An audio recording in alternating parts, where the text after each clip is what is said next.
Who sent you? He slammed her face into the concrete wall. Blood splattered across the pristine floor of the Tactical Operations Center. 12 Navy SEALs surrounded her, weapons drawn, convinced this young woman was an enemy spy who had infiltrated the most secure training facility in America. But Senior Chief Marcus Brennan had just made the worst mistake of his 18-year career. The 20-year-old woman he was brutalizing had spent 3 years secretly designing the combat curriculum that half the men in that room had learned. Naval Special Warfare Compound, Virginia Beach. Present day. If you are watching from anywhere in the world, subscribe now and stay until the end. Comment your city below so I can see how far this story travels. What happened next would change everything these warriors believed about strength, about women, and about themselves. The rope cut into her wrists like fire. Kira Volkov kept her breathing steady. In through the nose, 4 counts. Out through the mouth, 4 counts. The same rhythm her father had taught her when she was 6 years old, sitting on a mat in their garage in Japan, while he explained that panic was the enemy of survival. She was 20 years old.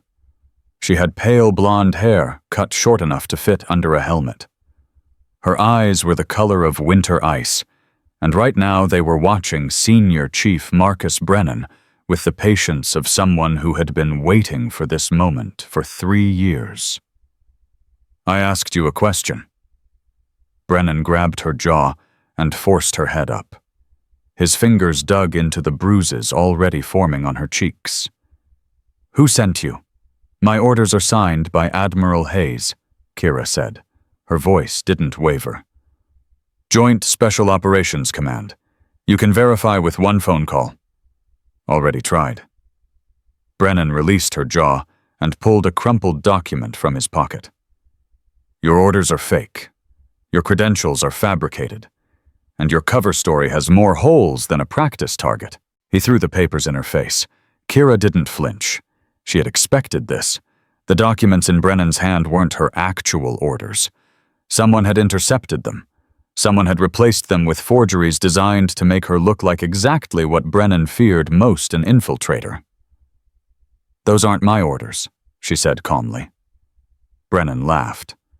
It was an ugly sound, filled with 18 years of war and 12 months of paranoia.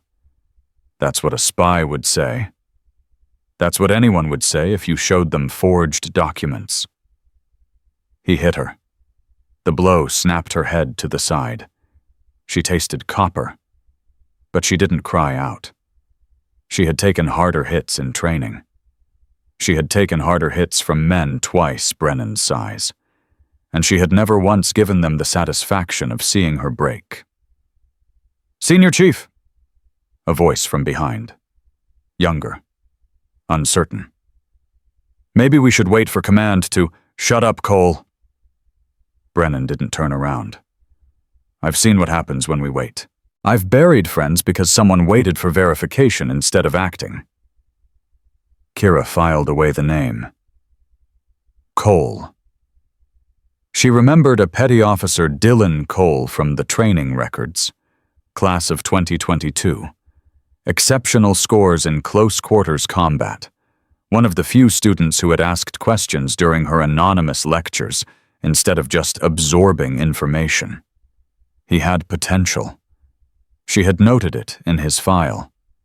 Right now, Dylan Cole was standing near the door with 11 other SEALs watching his senior chief beat a bound woman, and she could see the conflict in his eyes. He knew this was wrong, but he didn't know how to stop it. She didn't blame him. She had been in that position once. Watching something terrible happen and feeling powerless to intervene. That was before she learned that powerlessness was a choice. Let me explain something to you. Brennan crouched in front of her, bringing his face close to hers. His breath smelled like coffee and exhaustion. Last year I lost 2 brothers in Afghanistan. An insider attack. Someone we trusted. Someone who had passed every screening, every verification, every background check. He smiled at us for 6 months, and then he opened a door and let the enemy walk right in. His voice cracked. I held Danny Morrison while he bled out. I told him help was coming. I lied to him because help wasn't coming because the man who was supposed to call for backup was the same man who had betrayed us.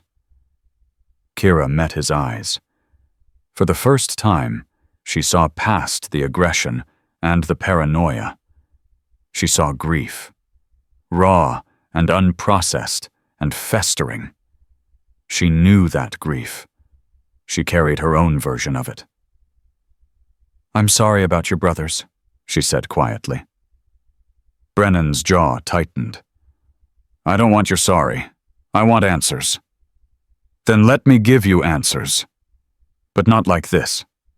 Not with me tied to a chair while you don't get to negotiate. He stood abruptly. You're not in a position to negotiate anything. I'm in exactly the position I need to be. The words hung in the air. Brennan stared at her. The other SEALs shifted uncomfortably. Something about her tone had changed. Something about the way she held herself, even bound and bleeding, suggested that the power dynamic in this room was not what it appeared to be. What did you just say? Kira tilted her head slightly. I said I'm exactly where I need to be, Senior Chief.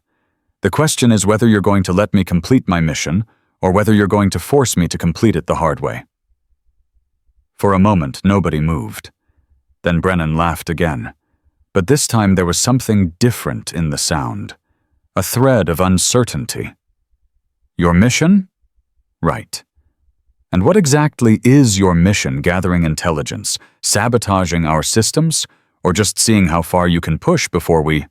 My mission is to evaluate this team's readiness for deployment. Kira's voice was steady. And so far, Senior Chief, you're failing every metric I have. The temperature in the room dropped. Dylan Cole sucked in a breath. He had heard those words before, 3 years ago, during the most intense training of his life. An anonymous voice through a speaker system had used exactly that phrase during the final evaluation. You're failing every metric I have. The voice had been distorted, mechanized, impossible to identify. But the rhythm was the same. The cadence, the particular way of emphasizing certain words. He looked at the bound woman more carefully. Her breathing was controlled. Too controlled. Her muscles were relaxed in a way that suggested training, not fear. And when Brennan had hit her, she had rolled with the impact exactly the way he had been taught to absorb strikes during hand-to-hand combat instruction. She was small, young, female. Everything that didn't belong in this world of killers. But something was wrong. Something was very, very wrong. Senior Chief, Dylan said again. His voice was stronger now. I think we need to stop. I told you to shut up, Cole. And I'm telling you that something isn't right here. Dylan stepped forward. He could feel the other SEALs watching him. He knew he was risking his career, his reputation, everything he had worked for, but he couldn't shake the feeling that they were making a terrible mistake. Look at her. Really look at her. Brennan turned. His expression was dangerous. You want to explain to me why you're defending a suspected infiltrator? Because she's not scared. Dylan gestured toward Kira. She's been here for an hour. You've hit her. You've threatened her. You've done everything short of waterboarding, and she hasn't once asked for mercy. She hasn't once tried to bargain. She hasn't once shown any sign of fear. He took another step forward. In my experience, there are only 2 types of people who react that way. Trained operatives who know they'll be extracted, or people who are exactly where they want to be. Silence. Kira watched Dylan with new interest. He was smarter than his file suggested, more observant. He had taken the analytical skills she had tried to teach in her lectures and applied them to a real-world situation. She was almost proud. "She's playing you," Brennan said. But there was doubt in his voice now. "She's trained to resist interrogation. That's what operatives do." "Then why hasn't she tried to escape?" Dylan pointed at her wrists. "Those restraints are standard paracord. She's been working on them since she got here. I can see the rope fibers loosening. She could have been free 20 minutes ago, but she's still sitting there." Brennan looked at Kira's wrists. Dylan was right. The restraints were loose. She had been working them systematically, creating enough slack to slip free whenever she chose. She hadn't chosen. "Why?" Brennan's voice was barely a whisper. "Why would you stay?" Kira met his eyes. "Because I needed to see how far you would go." "What?" "I needed to see what kind of leader you are, Senior Chief. Whether you're someone who acts on evidence and training, or someone who acts on fear and trauma." She paused. "I needed to know if you were worth saving." "Worth saving?" Brennan's face contorted. "Who the hell do you think you are?" Before Kira could answer, the lights went out. Emergency klaxons shattered the silence. Red warning lights strobed through the darkness. Somewhere outside, automatic weapons fire erupted in controlled bursts. "Contact! We have contact on the perimeter!" The voice crackled through the intercom. More gunfire. Closer now. "They're breaching the north wall. Multiple hostiles, professional tactics we need." The transmission cut to static. Brennan forgot about Kira instantly. His training took over. "Cole, grab your weapon and secure that door. Martinez, get me eyes on the exterior cameras. Jenkins, raise command on the emergency frequency." The SEALs moved with practiced efficiency. Whatever their personal feelings about the interrogation, they were professionals. When the shooting started, everything else became secondary. Dylan grabbed his M4 from where it leaned against the wall. But before he joined the others, he looked back at Kira. She was already free. The ropes lay in a pile at her feet. She stood calmly, rolling her shoulders, flexing her wrists where the restraints had cut into her skin. "How long?" Dylan asked. "Since the first 5 minutes." She met his eyes. "Like you said, I was exactly where I wanted to be." "Who are you?" The question hung between them while gunfire echoed through the compound.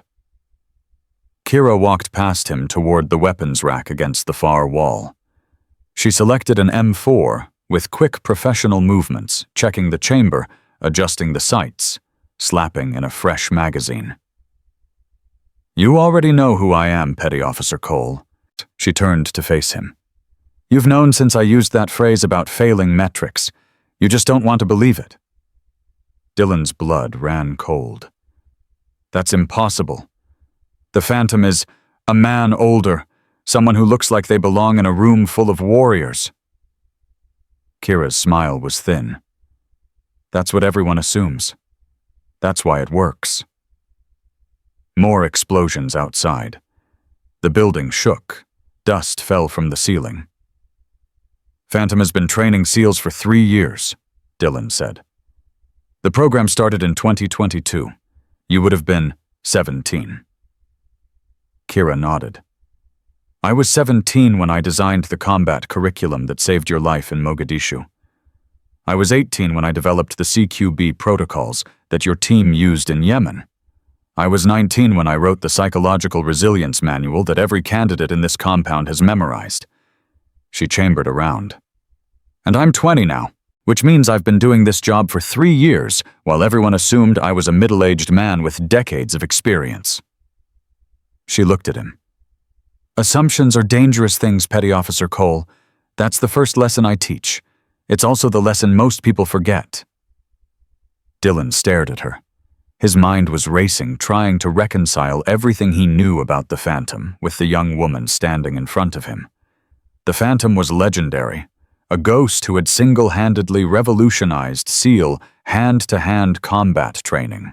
Someone whose techniques had been adopted by special operations units across 5 countries. Someone whose identity was so classified that even senior officers didn't have access to the file. And she was 20 years old. "Why?" he finally asked. "Why hide who you are?" Kira's expression flickered. For just a moment, Dylan saw something behind the mask. Pain. Old and deep. Because 3 years ago, someone murdered my father and made it look like an accident. The only way I could investigate was from the inside. And the only way to get inside was to become someone they would never suspect. She paused. Project Phantom wasn't just a training program. It was a cover for finding my father's killers. The gunfire was getting closer. "Senior Chief," Martinez shouted from his position near the monitors. "We've got at least 20 hostiles inside the perimeter. They're moving in organized teams. These aren't amateurs." Brennan was barking orders coordinating the defense. He hadn't noticed that Kira was free. He hadn't noticed that Dylan was standing frozen near the door, his entire world view crumbling around him. "The people attacking this compound," Dylan said slowly. "They're connected to your father's death. The man who orchestrated my father's murder is in this building right now." Kira's voice was ice. "Master Chief Warren Drake. He's been selling classified combat techniques to foreign governments for the past 6 years. He arranged this attack to eliminate me and destroy the evidence I've been gathering." She moved toward the door. "Where are you going? To end this?" She looked back at him one final time. "You have a choice, Petty Officer Cole. Stay here and follow Brennan's orders, or come with me and learn the truth about what's really happening in this compound." Another explosion. Closer. "I can't promise you'll survive. I can't promise any of this will make sense. But I can promise you one thing." Her eyes met his. "Everything I've ever taught you has been preparing you for a moment like this. The question is whether you're ready to use it." She disappeared through the door. Dylan stood frozen. His M4 felt heavy in his hands. Behind him, Brennan was screaming orders. In front of him, a young woman who had apparently been training warriors since she was a teenager was walking into a firefight alone. He thought about the 3 years of training. The techniques that had become second nature. The voice through the speakers that had pushed him harder than anyone ever had. The measure of a warrior is not how many enemies they destroy. It's how many people they help become better. He had memorized those words. He had recited them during his lowest moments. He had believed them even when he didn't understand where they came from. Now he knew. "Cole," Brennan's voice cut through his thoughts. "Get your ass over here." Dylan looked at his senior chief. Then he looked at the door Kira had walked through. "I'm sorry, Senior Chief," he said. And he followed the phantom into the darkness. The hallway was chaos. Emergency lights painted everything in shades of red and shadow. Gunfire echoed from multiple directions. Dylan could hear screaming somewhere, the sound of men dying. Kira moved like water. That was the only way he could describe it. She flowed through the space, her weapon up her movements, precise. Every step was deliberate. Every turn was calculated. She wasn't running toward the sound of gunfire. She was navigating it, finding the gaps in the violence, threading through the chaos like she had done it 100 times before. Maybe she had. "Stay close," she said, without looking back. "And keep your mouth shut until I tell you otherwise." "Where are we going?" "I said keep your mouth shut." Dylan shut his mouth. They moved through a maze of corridors. Twice they encountered hostiles men in black tactical gear who died before they could raise their weapons. Dylan barely saw Kira move. One moment the enemies were there. The next they were on the ground. She didn't use her rifle. She used her hands. Dylan recognized the techniques. He had practiced them himself. But watching Kira execute them was like watching the difference between a student musician and a master pianist playing the same notes. The fundamentals were identical. The execution was otherworldly. "Control room," Kira said, pausing at an intersection. 30 meters ahead on the left. That's where Drake will be coordinating the attack. "How do you know?" "Because it's where I would be." She checked her magazine. "Drake is arrogant, but he's not stupid. He won't leave the compound during the attack. He needs to make sure I'm dead before the evidence surfaces." "What evidence?"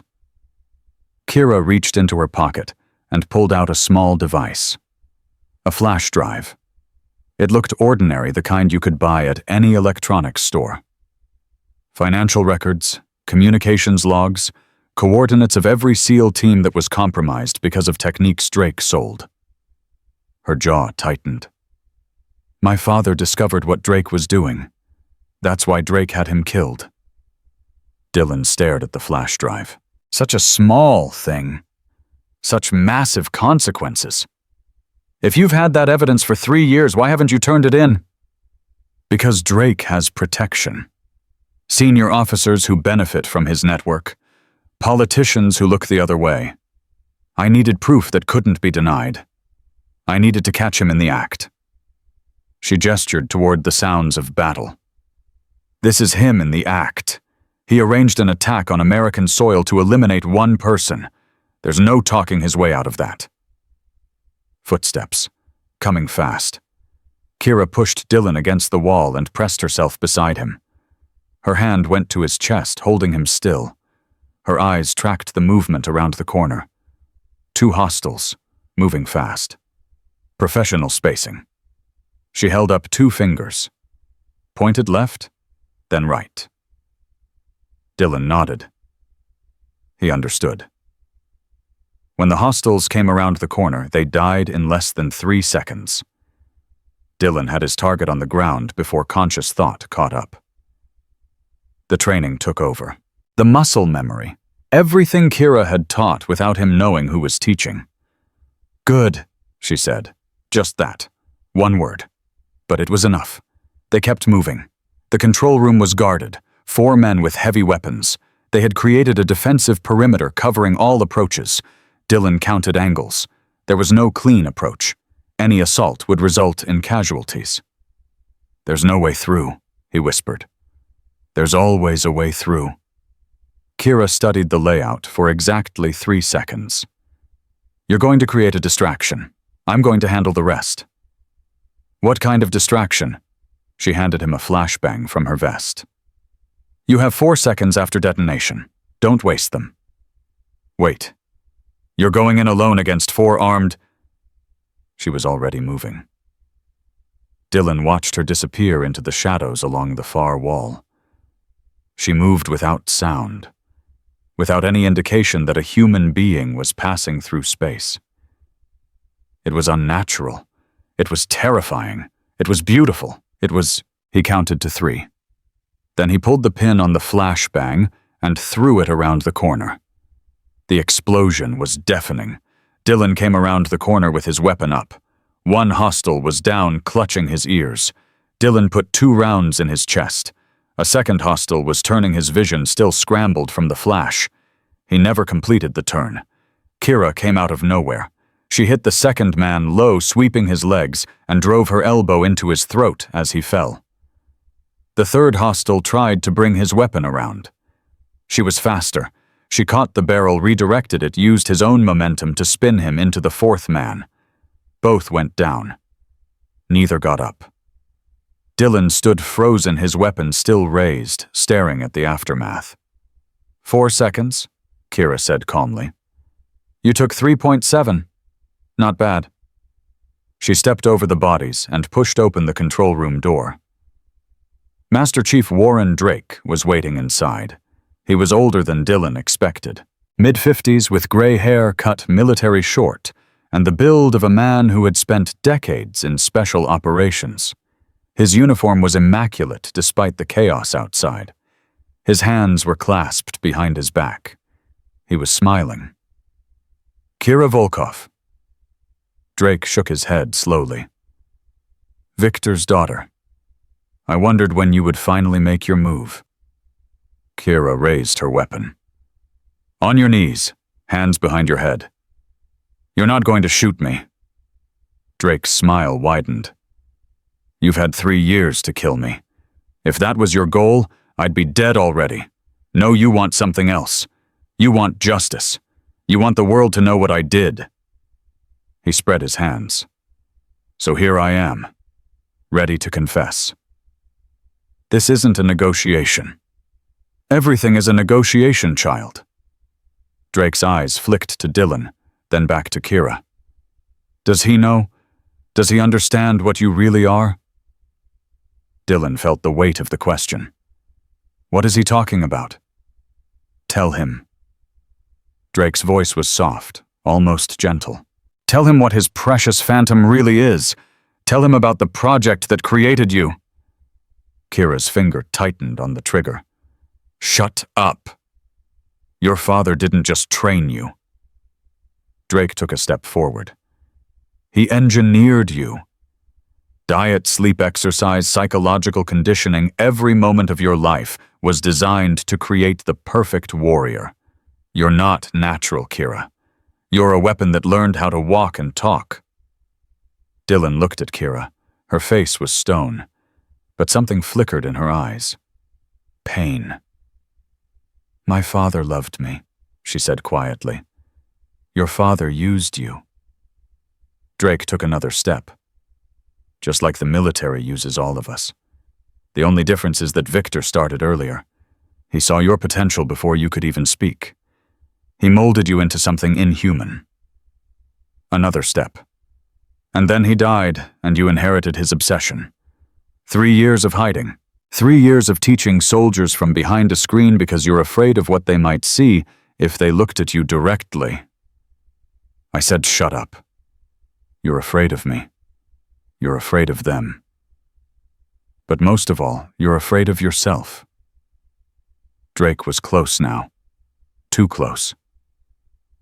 Because you know what you're capable of. You know the darkness that lives inside you. And you know that one day it's going to consume everything you... Kira moved. Dylan didn't see the strike. He saw Drake's head snap back. He saw the Master Chief crumple to the ground. He saw Kira standing over him, breathing hard, her fist still raised. Drake laughed through bloody teeth. There she is, he whispered. There's the weapon Victor created. I'm not a weapon. Kira's voice shook. For the first time since Dylan had met her, she sounded uncertain. I'm not what he made me. Then prove it. Drake's eyes locked with hers. I'm unarmed. I'm beaten. The evidence you need is on that computer behind me. You've won. He smiled. So what are you going to do now? Kill me? Prove that everything I said about you is true? Kira stared at him. Her hand trembled. Dylan stepped forward. Kira. She didn't respond. Kira. He touched her arm. Gently. This is the part where you prove him wrong. For a long moment, nothing happened. Then slowly Kira lowered her fist. She stepped back from Drake. She turned toward the computer and began downloading the files. Her hands were still shaking. Drake laughed again softly. You think this is over? You think you've won? I think you're going to spend the rest of your life in military prison, Kira said without turning around. And I think that's worse than death for someone like you. Someone like me. Drake's laughter died. Child, you have no idea what someone like me is capable of. This attack was just the beginning. The network I built will continue without me. The techniques I sold have already spread to places you can't imagine. And the men who protect me... He stopped. His eyes went to the door. Admiral Catherine Hayes stood in the entrance, flanked by 4 military police officers. Her uniform was pristine. Her expression was granite. "Master Chief Warren Drake," she said, "you are under arrest for treason, conspiracy to commit murder, and the unauthorized disclosure of classified information." Drake's face went white. "The network you built has been dismantled," Hayes continued. "Your protectors have been identified and detained, and the evidence that Viktor Volkov gathered before his death, combined with what his daughter has collected over the past 3 years, will ensure that you never see daylight again." She stepped aside. "Take him." The MPs moved forward. Drake didn't resist. The fight had gone out of him. Whatever he had expected from this night, it wasn't this. As they dragged him past Kira, he stopped. "Your father would be proud," he said quietly. "He created exactly what he intended to create." Kira didn't look at him, but Dylan saw her flinch. After Drake was gone, Admiral Hayes approached Kira. Her expression softened just slightly. "It's done," she said. "Victor can rest now." Kira nodded, but she didn't speak. Hayes looked at Dylan. "You followed her, against orders, into a situation you didn't understand." Dylan straightened. "Yes, ma'am." "Why?" He thought about the question, about everything that had happened, about the training that had prepared him for tonight without him ever knowing its source. "Because she was right," he said finally. "And because following the wrong orders doesn't make you a good soldier. It just makes you complicit." Hayes studied him for a long moment. Then she nodded. "Victor used to say the same thing." She turned back to Kira. "We need to debrief. But first there's someone who wants to see you." "Who?" Hayes stepped aside. Marcus Brennan stood in the doorway. His face was pale, his hands were shaking. He looked at Kira with an expression Dylan had never seen from his senior chief before. Fear, guilt, and something that might have been shame. "I didn't know," Brennan whispered. "I didn't know who you were, what you'd done, the men you'd trained." He swallowed. "The men I trained under were your students. The techniques that kept my team alive in Afghanistan, you developed them.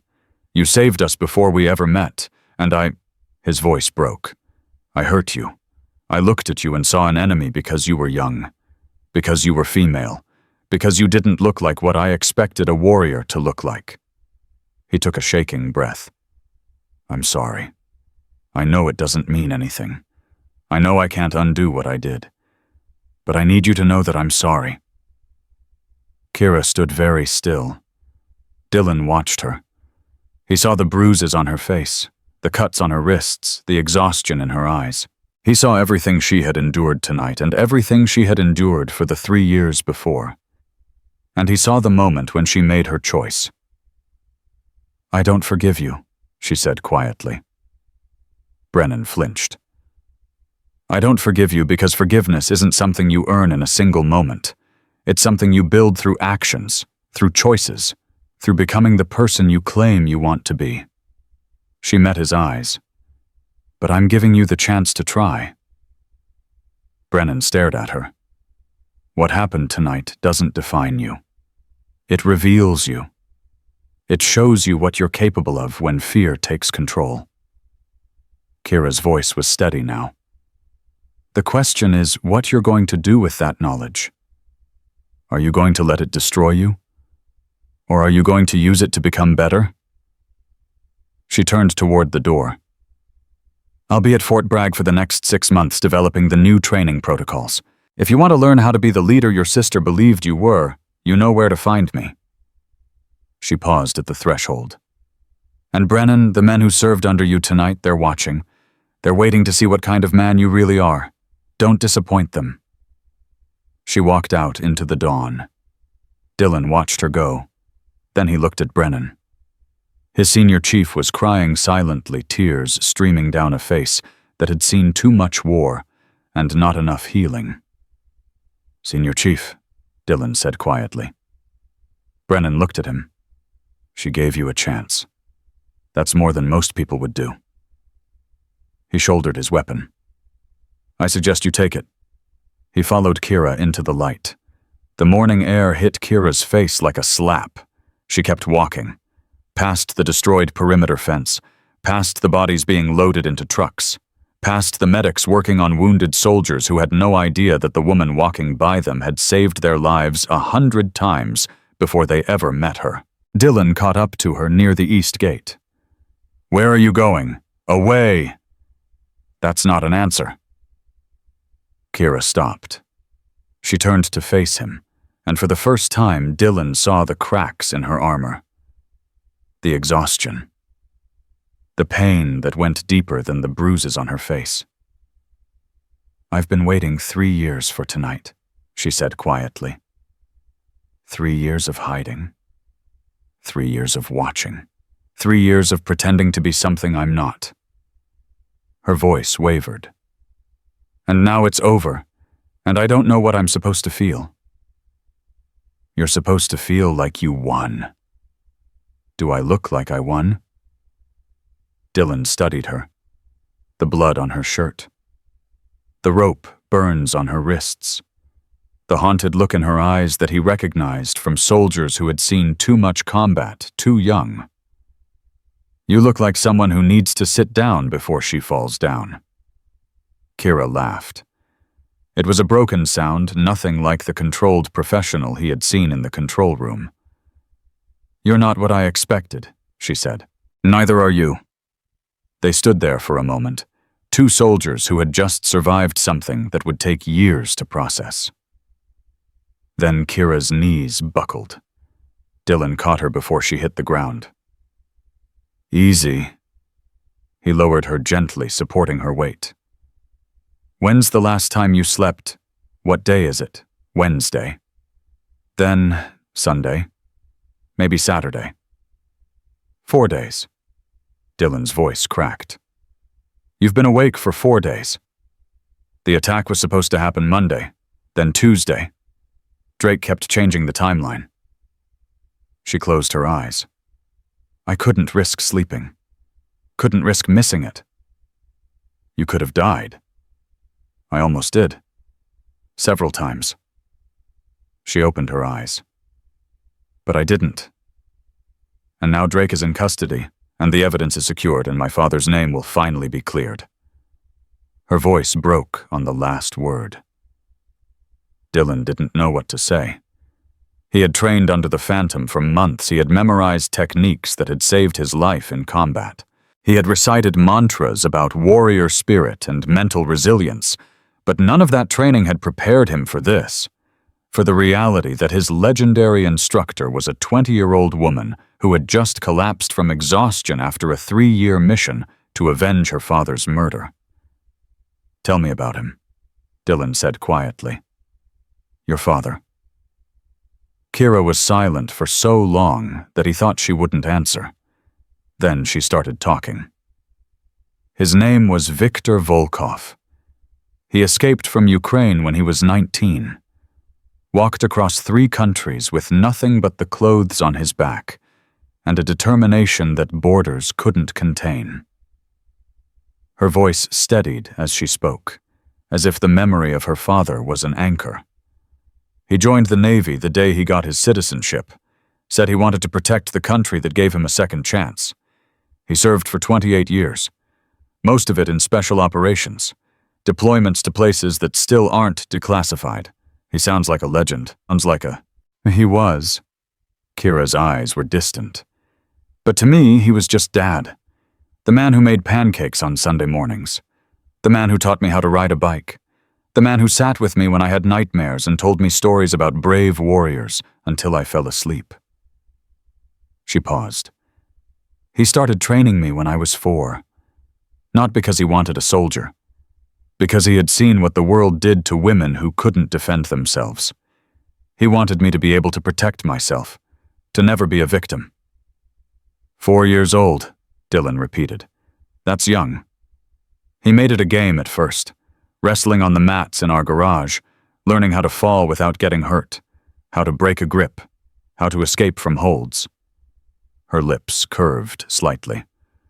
By the time I was 10, I could take down boys twice my size. By 14, I was competing nationally. By 16, I was sparring with SEAL candidates. And winning, always winning. There was no pride in her voice, just fact.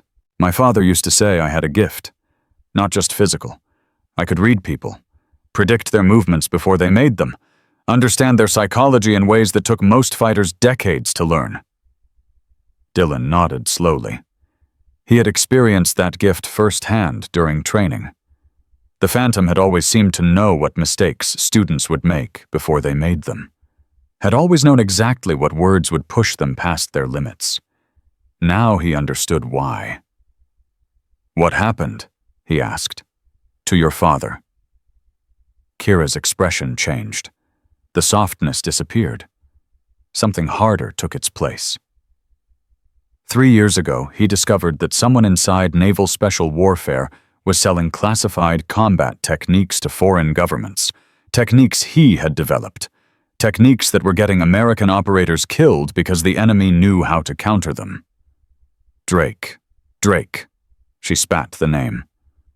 My father gathered evidence. He was going to expose everything, but Drake found out. He arranged an accident during a training exercise, made it look like equipment failure. Her hands clenched into fists.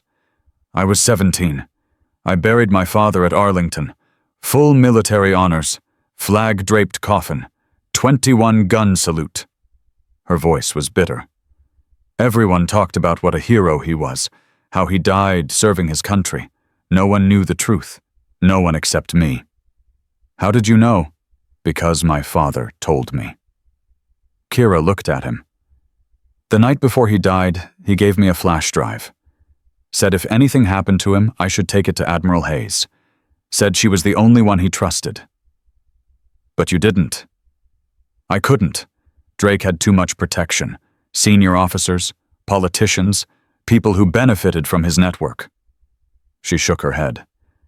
If I had gone public with what I knew, I would have been discredited. Silenced. Maybe killed. So you became the Phantom. Admiral Hayes created the program, gave me a way to operate inside the system while staying invisible. For 3 years, I trained soldiers during the day and investigated Drake at night. Her jaw tightened. I built a network of contacts, gathered more evidence, mapped out every corrupt officer in his organization. And you did all of this while you were still a teenager. I did what I had to do. Her eyes met his. My father gave his life trying to protect people. I wasn't going to let his sacrifice mean nothing.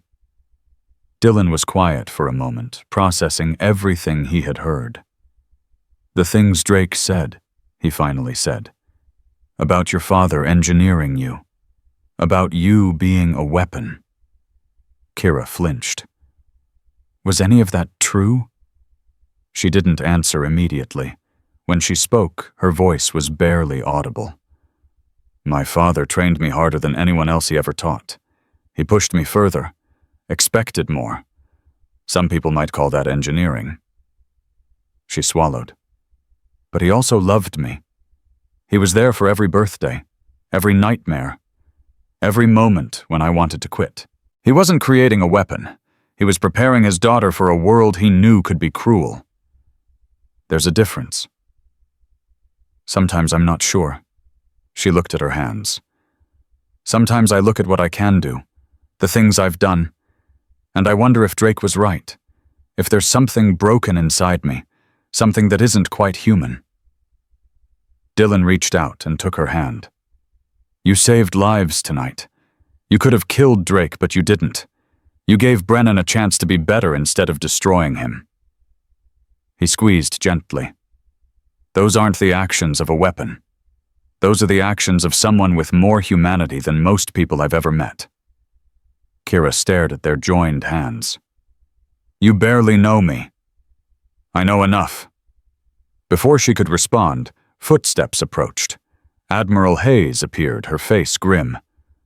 We have a problem. Kira was on her feet instantly, the exhaustion forgotten. What kind of problem? Drake requested to speak with me. Said he has information about an imminent attack. Something bigger than tonight. He's lying, trying to negotiate. Maybe. Hayes's expression was troubled. But he mentioned a name, a code name I haven't heard in 15 years. What code name? Hayes hesitated. Then she said a single word that made Kira's blood run cold. Winterkill. Dylan didn't recognize the word, but he saw Kira's reaction, the color draining from her face, the way her hands started to shake. That's impossible, Kira whispered. Winterkill was shut down. My father helped dismantle it. That's what we thought. Hayes looked old suddenly, tired. But if Drake is telling the truth, someone reactivated the program, and whatever they're planning makes tonight look like a training exercise. What's Winterkill? Dylan asked. Neither woman answered him immediately. Finally, Kira spoke. Her voice was flat, empty. Winterkill was a Black Ops program designed to identify and train child soldiers for deep cover operations. The idea was to create operatives so young that no one would ever suspect them. Kids who could infiltrate organizations, gather intelligence, and if necessary, eliminate targets. Dylan felt sick. Child soldiers in America. It was shut down in 2008 after my father discovered what they were really doing. Kira's jaw clenched. The children weren't just being trained, they were being conditioned. Psychological manipulation, chemical enhancement. Some of them didn't survive the process. And you think someone brought it back? If Drake mentioned Winterkill, it's because he knows something. Kira turned to Hayes. I need to talk to him. Absolutely not. Hayes shook her head. You've been through enough tonight. We have interrogators who... Your interrogators don't know what to ask. I do. Kira's eyes were hard. My father died trying to stop that program. If it's back, I need to know. Kira. Admiral. Her voice cut like a blade. I've earned this. Hayes stared at her for a long moment. Something passed between them. An understanding that went deeper than rank or protocol. Fine, but I'm coming with you. And if he says anything that seems like a manipulation, we walk out. Understood. Dylan stepped forward. I'm coming too. Both women looked at him. With respect, Petty Officer Cole, this doesn't concern you, Hayes said. She saved my life tonight. Multiple times. Dylan met the Admiral's eyes without flinching. I'm not leaving her side until this is over. Hayes raised an eyebrow. She looked at Kira. Kira studied Dylan for a moment. Something flickered in her expression. Not quite trust, but something close to it. Let him come, she said. He's already in this deeper than he knows. They found Drake in a holding cell beneath the compound. His wrists were shackled. His nose was broken from where Kira had hit him, but his smile was intact. The prodigy returns. He leaned back against the wall. I knew you couldn't stay away. Talk, Kira said. Winterkill. What do you know? Straight to business. Your father was the same way. Drake's smile widened. Never time for pleasantries with the Volkov family. You have 30 seconds before I walk out and let the professionals handle you. The professionals? Drake laughed. The professionals have been trying to break networks like mine for decades. They've never come close. You know why? Because they follow rules. They respect boundaries. They believe the system actually works. 20 seconds. Fine. Drake's expression changed. The mockery faded. Something darker took its place. Winterkill wasn't just reactivated, it evolved. The original program was sloppy. Too many loose ends, too many failures. The new version is cleaner, more efficient, better hidden. Who's running it? Someone your father trusted. Someone inside the highest levels of Special Operations Command. Drake paused. Someone who helped him shut down the original program. Kira went still. You're lying. Am I? Drake tilted his head. Think about it. Who had access to all of Victor's intelligence? Who knew exactly what mistakes to avoid? Who could rebuild the program from the inside without anyone noticing? Give me a name? Names are expensive. Drake's smile returned. What are you willing to trade? Your life. I'm already in custody. My life isn't yours to offer. Kira leaned forward. You're in custody now, but trials take years. Evidence gets lost. Witnesses disappear. Things happen. Her voice dropped. I've spent 3 years building a network of people who owe me favors, people in places you can't imagine.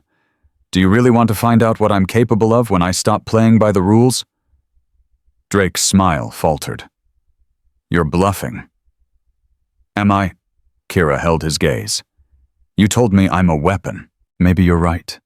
Maybe there is something broken inside me, something that doesn't quite understand mercy. She paused. Do you really want to test that theory? Silence stretched between them. Then Drake laughed, but it was nervous now, uncertain. You're more like your father than I thought. The name, now. Drake was quiet for a long moment. When he spoke, his voice was barely a whisper. Admiral James Whitmore. Hayes inhaled sharply. That's impossible. Whitmore is the deputy commander of JSOC. He's been Victor's friend for 30 years. He gave the eulogy at his funeral. And he's been running Winterkill for the last 5. Drake's eyes never left Kira. Why do you think I needed to eliminate you tonight? It wasn't just about the evidence against me. Whitmore is scared of you. He's seen what you can do. He knows that if anyone can expose him, it's Victor Volkov's daughter. Kira's mind was racing. Admiral Whitmore. She had met him dozens of times. He had visited their house for dinners. He had given her a medal at her father's funeral.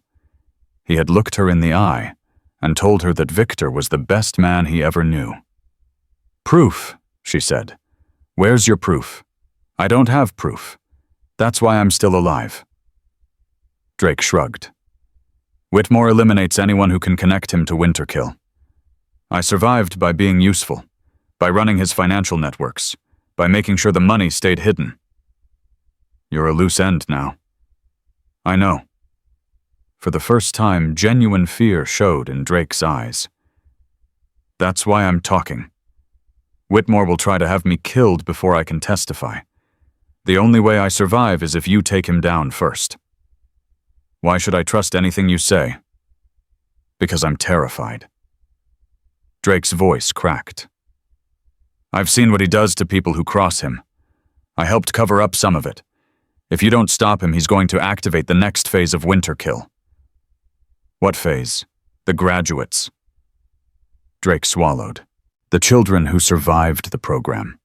They're grown now, embedded in positions across the government, military, intelligence, private sector, dozens of them, maybe hundreds, all waiting for the signal to activate. The implications hit Dylan like a physical blow. You're talking about sleeper agents, raised from childhood, completely loyal. Loyal isn't the right word. Drake's laugh was hollow. They don't have a choice. The conditioning is absolute. When they receive the activation code, they won't hesitate. They'll eliminate anyone designated as a target. Politicians, generals, anyone who stands in Whitmore's way. When? Kira demanded. When is the activation? I don't know the exact date, but soon. Whitmore accelerated the timeline after your father started investigating. He knew Victor was getting close. He needed to be ready to move before everything collapsed. Hayes stepped forward. If what you're saying is true, why hasn't Whitmore activated already? Why wait? Because the program isn't complete. He needs something first. A key piece that's been missing for 3 years. Drake looked at Kira. Something your father took with him when he died. What? The activation codes. Victor stole them from the original program when he helped shut it down. Without those codes, Whitmore can't trigger the sleepers. He's been searching for them ever since. Kira's world tilted. The flash drive. The one her father had given her the night before he died. She had assumed it only contained evidence against Drake. But what if it contained more you didn't know? Drake's voice was soft, almost sympathetic. Victor never told you what was really on that drive. Shut up. He was protecting you, keeping you ignorant so you couldn't be targeted. Drake shook his head. But now Whitmore knows you have the drive. He'll come for you, and he won't stop until he has those codes. Kira felt like she couldn't breathe. 3 years. She had carried that drive for 3 years. She had backed it up, memorized the financial records, built her entire case around the evidence it contained. But she had never looked deeper, never questioned what else might be hidden in those encrypted files. "I need access to a secure terminal," she said. Her voice was steady, but her hands were shaking. "Now." Hayes nodded. "Follow me." They left Drake in his cell, his mocking laughter echoing behind them. Dylan walked beside Kira in silence. He could see the wheels turning in her mind, the implications cascading. "If he's telling the truth," Dylan finally said, "then your father wasn't just investigating Drake. He was trying to stop something much bigger." "I know. And now that something bigger is coming for you." Kira stopped walking. She turned to face him. "It's been coming for me since the day my father died. I just didn't know it." Her jaw tightened. "But now I do. And that means I can fight back." If Whitmore is really running this, he has resources you can't imagine. People in every agency, eyes everywhere. He doesn't have everything. Kira's eyes were hard. He doesn't have the codes. He doesn't have the Phantom's network. And he doesn't have the one thing that's going to destroy him. "What's that?" She smiled. It was cold and sharp and full of her father's determination. "Me." The secure terminal was buried 3 levels beneath the compound. Kira's hands trembled as she inserted the flash drive. 3 years. She had carried this drive for 3 years. She had memorized every file she thought it contained. She had built her entire case around financial records and communications logs. She had never once considered there might be more. "Give me a minute," she muttered. Her fingers flew across the keyboard, bypassing security protocols with a speed that made Dylan's head spin. "My father hid something in here, something encrypted beneath the surface data." Hayes stood behind her, arms crossed. Victor was always paranoid about redundancy.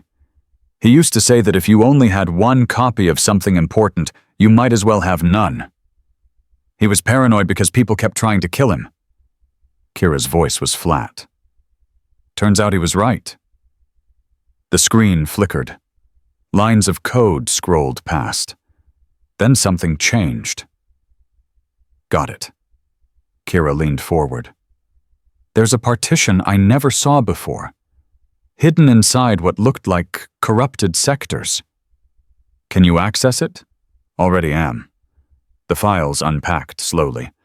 Names, dates, locations, photographs of children, some as young as 5 or 6.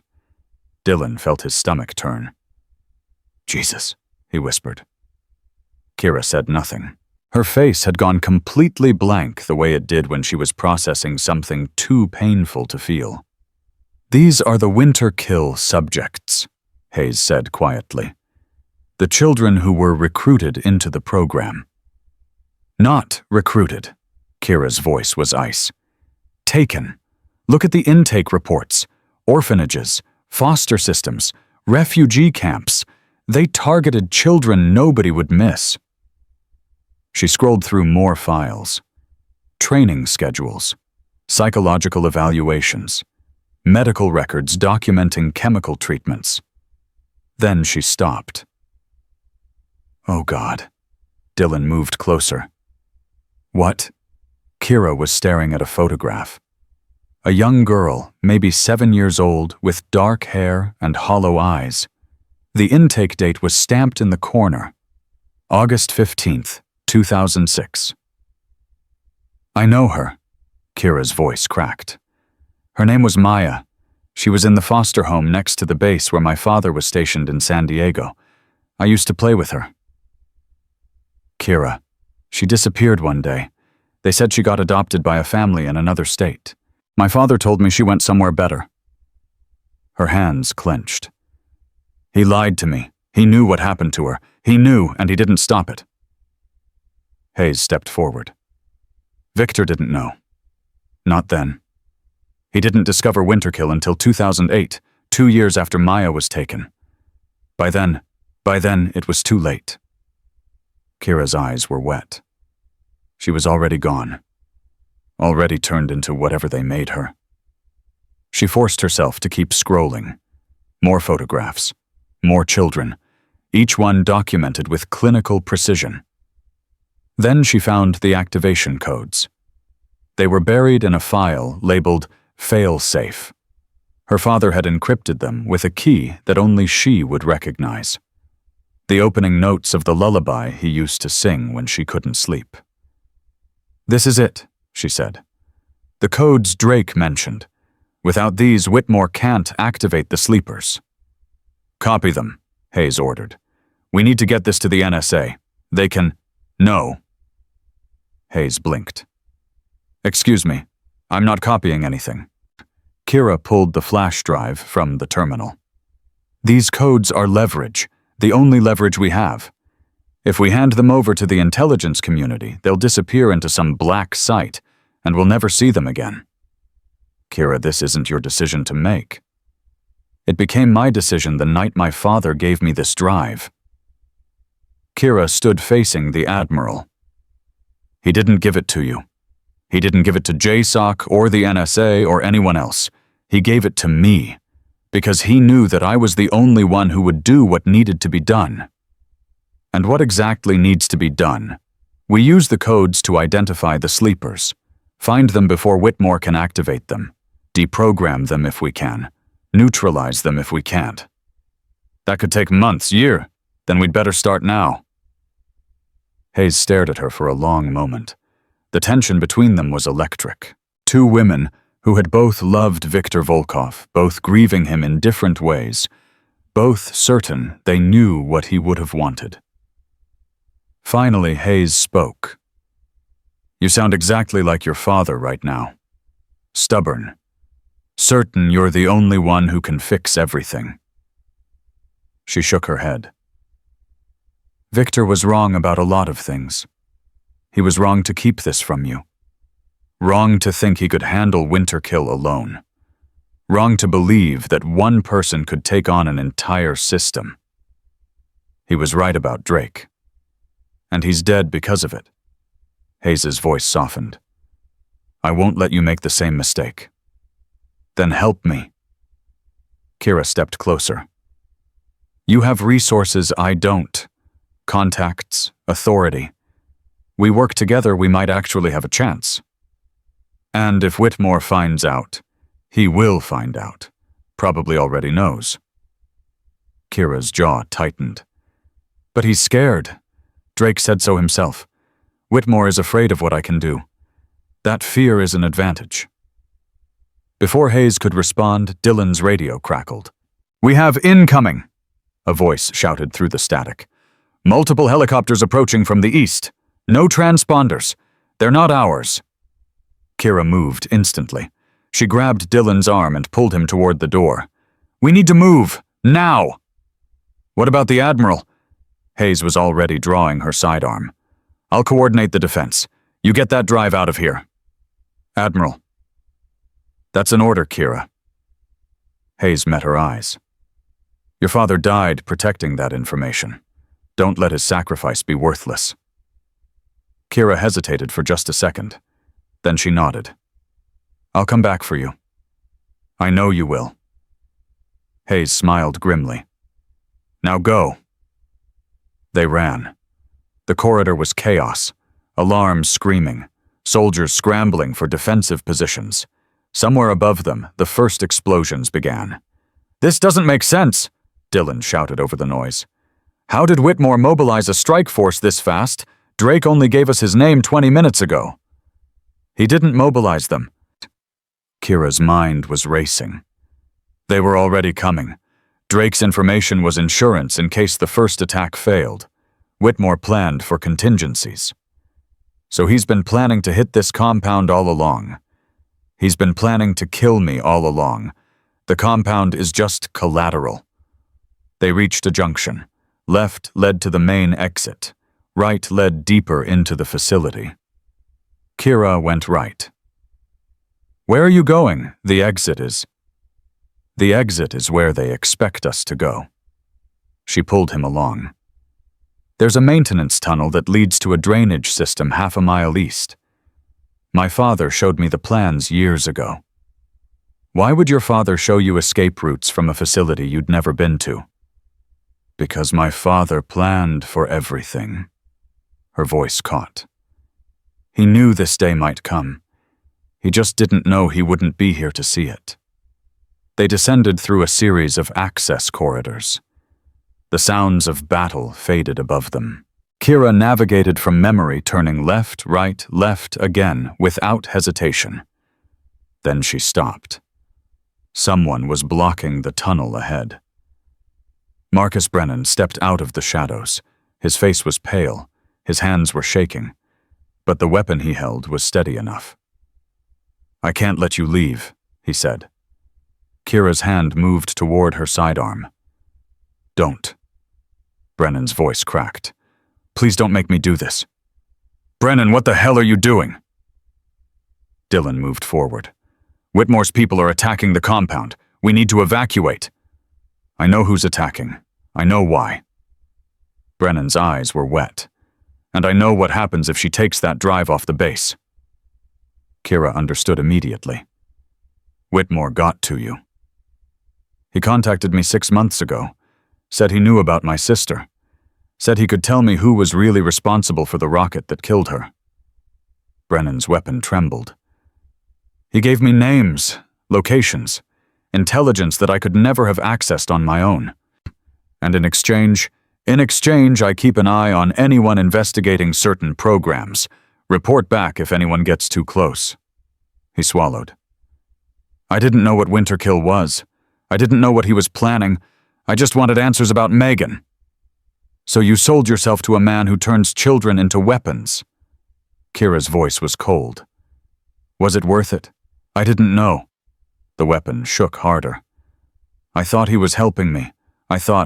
You thought what you wanted to think, because the truth was too hard." Kira took a step forward. "I understand that better than you know.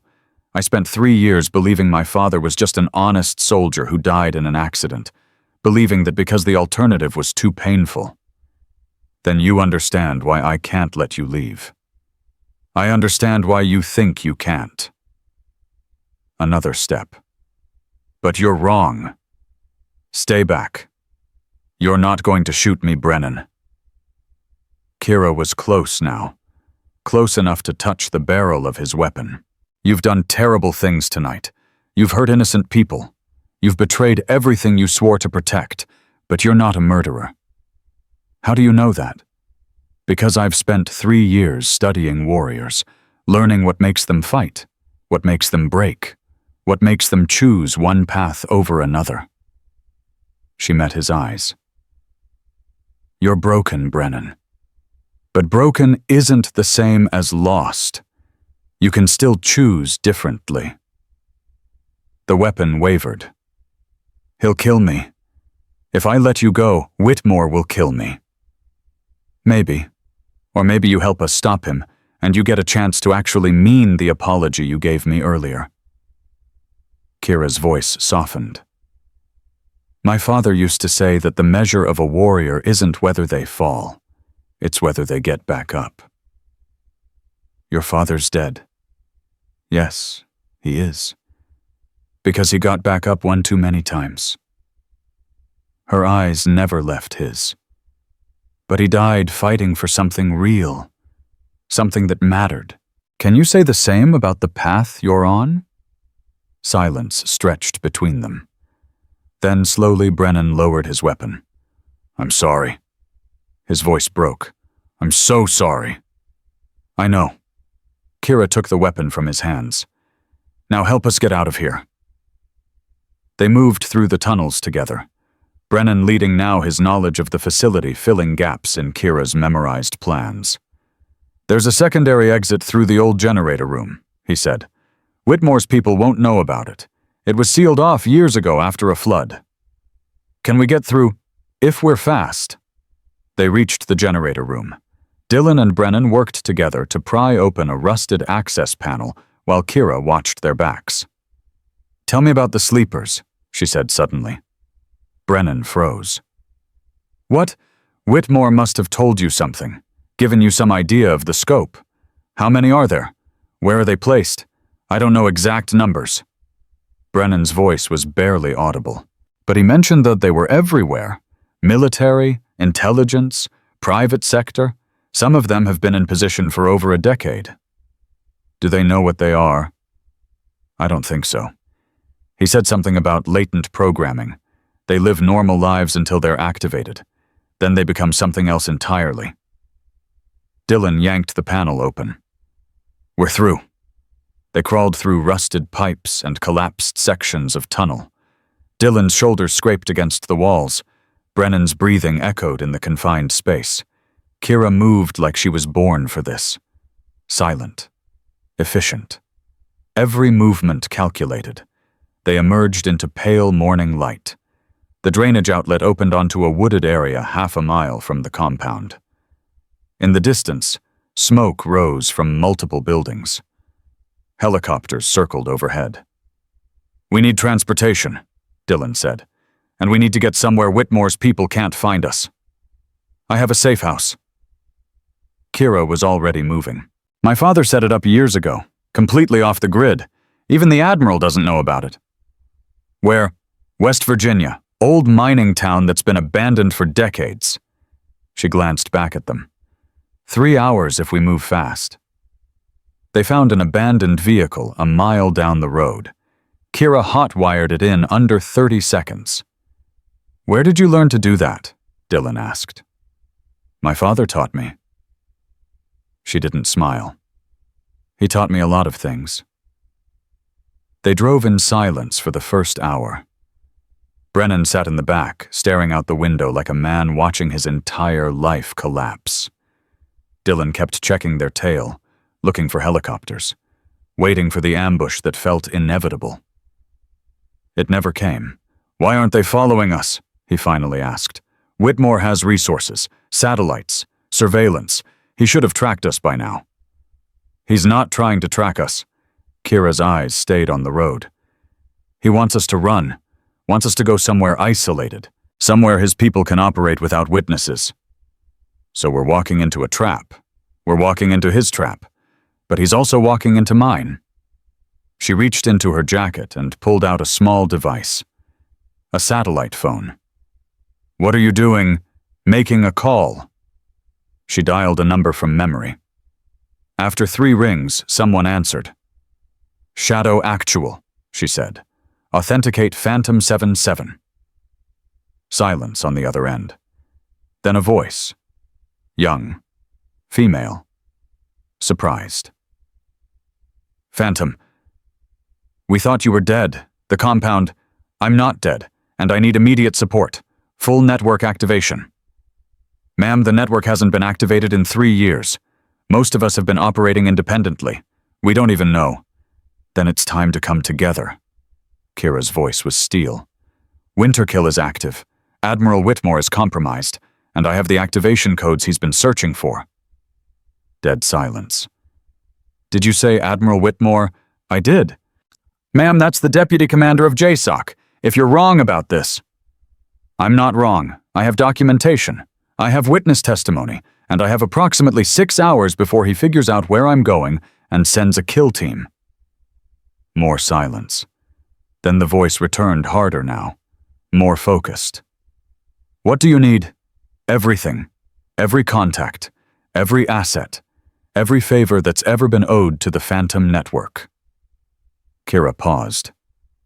My father built this network to protect people like us, people who know the truth about what happens in the shadows.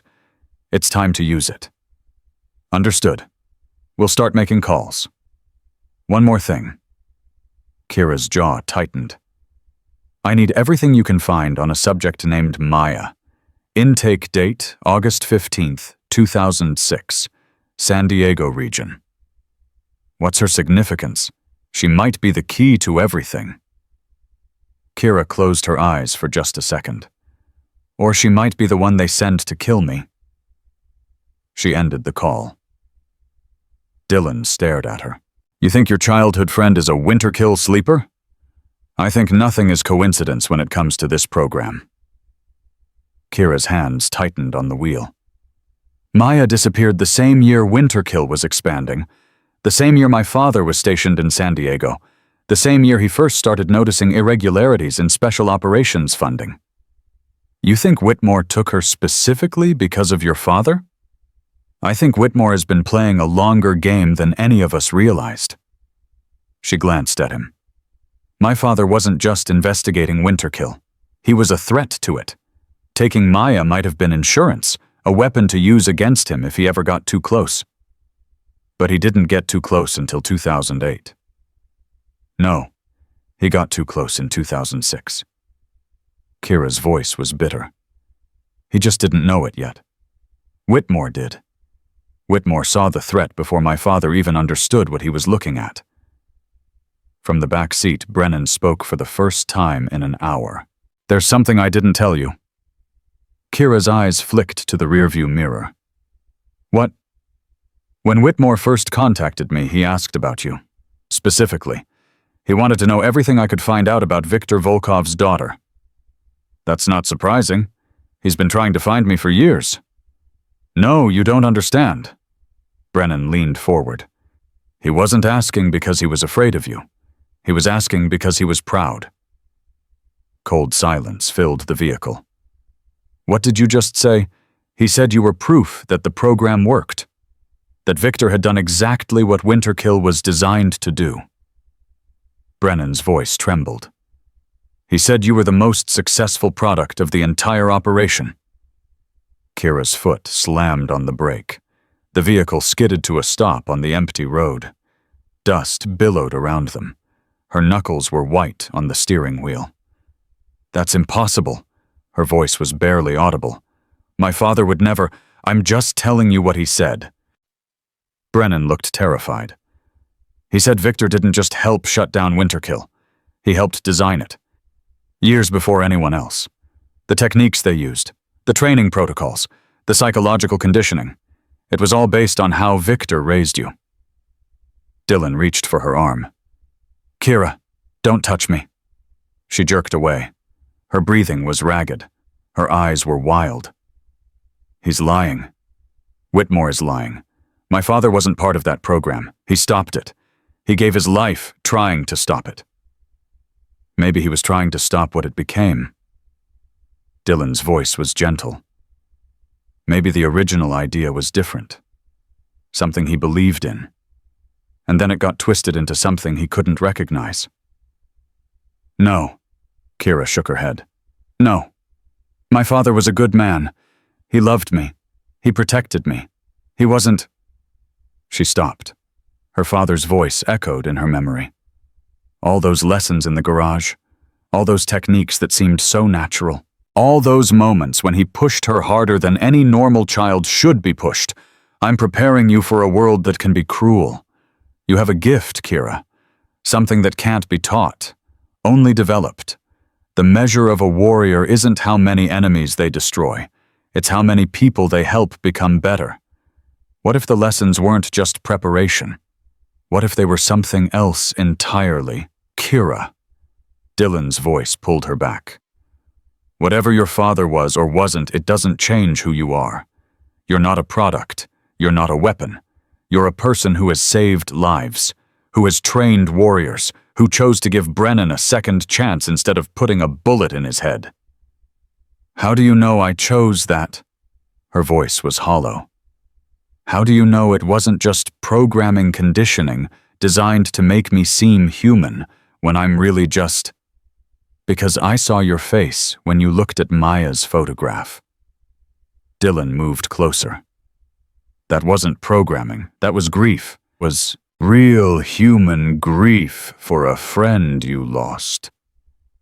What if the grief is programmed too?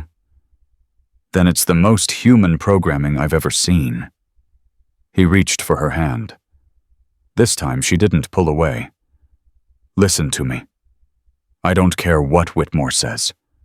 I don't care what your father did or didn't do. I've watched you fight. I've watched you make impossible decisions. I've watched you show mercy to people who didn't deserve it. That's not conditioning. That's character. Kira stared at their joined hands. I don't know what's real anymore. Then let me tell you what I know is real. Dylan squeezed gently.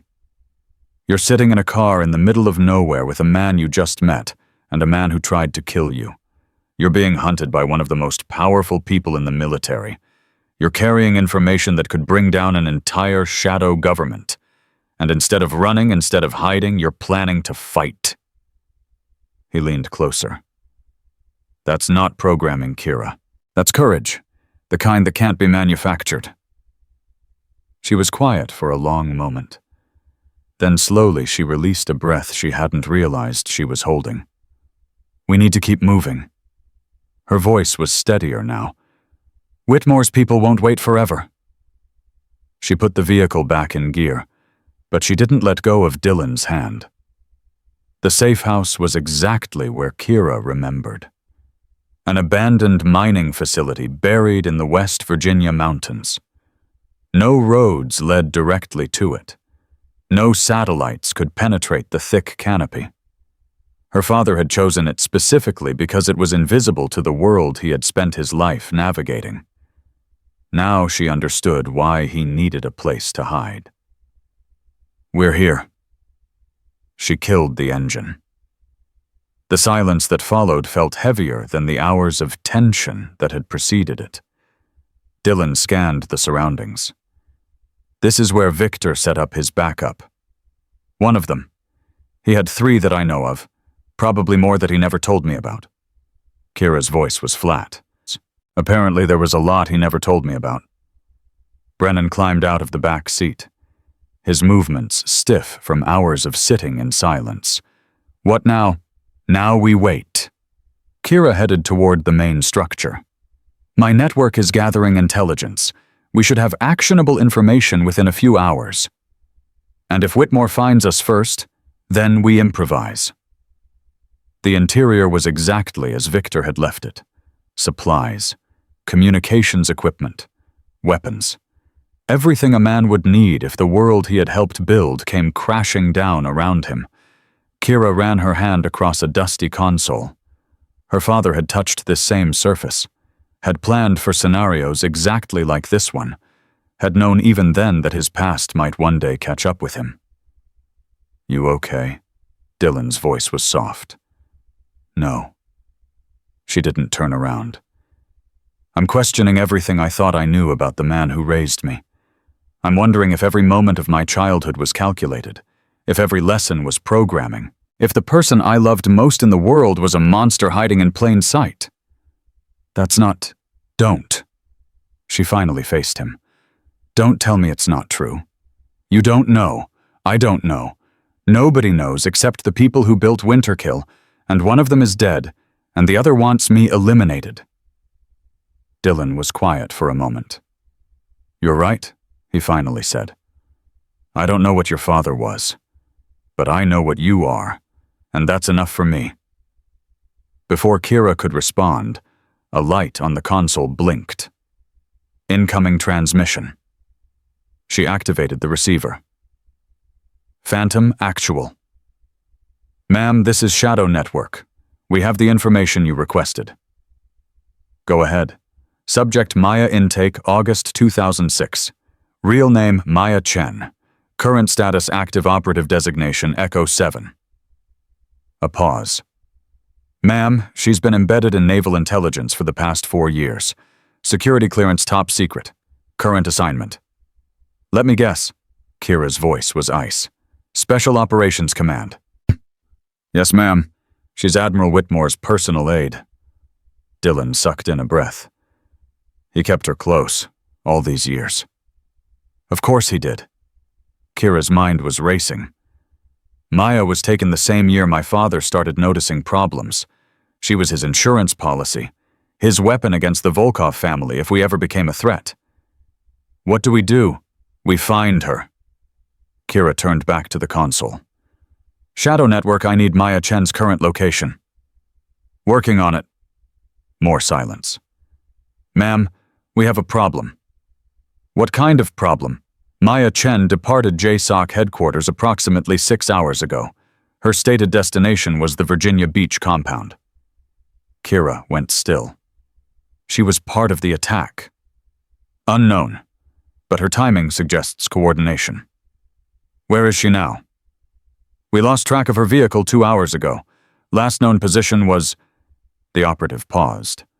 Ma'am, her last known position was a rural route in West Virginia, approximately 40 miles from your current location. The words hung in the air like a death sentence. She's coming here. Dylan's hand moved to his weapon. How is that possible? Nobody knows about this safe house. My father knew. Kira's voice was barely audible. And if Whitmore designed the original program based on how my father trained me, then he might have known about the safe houses too. Kira closed her eyes. Every assumption she had made was collapsing. Every plan she had built was crumbling. Shadow Network, how long until she arrives?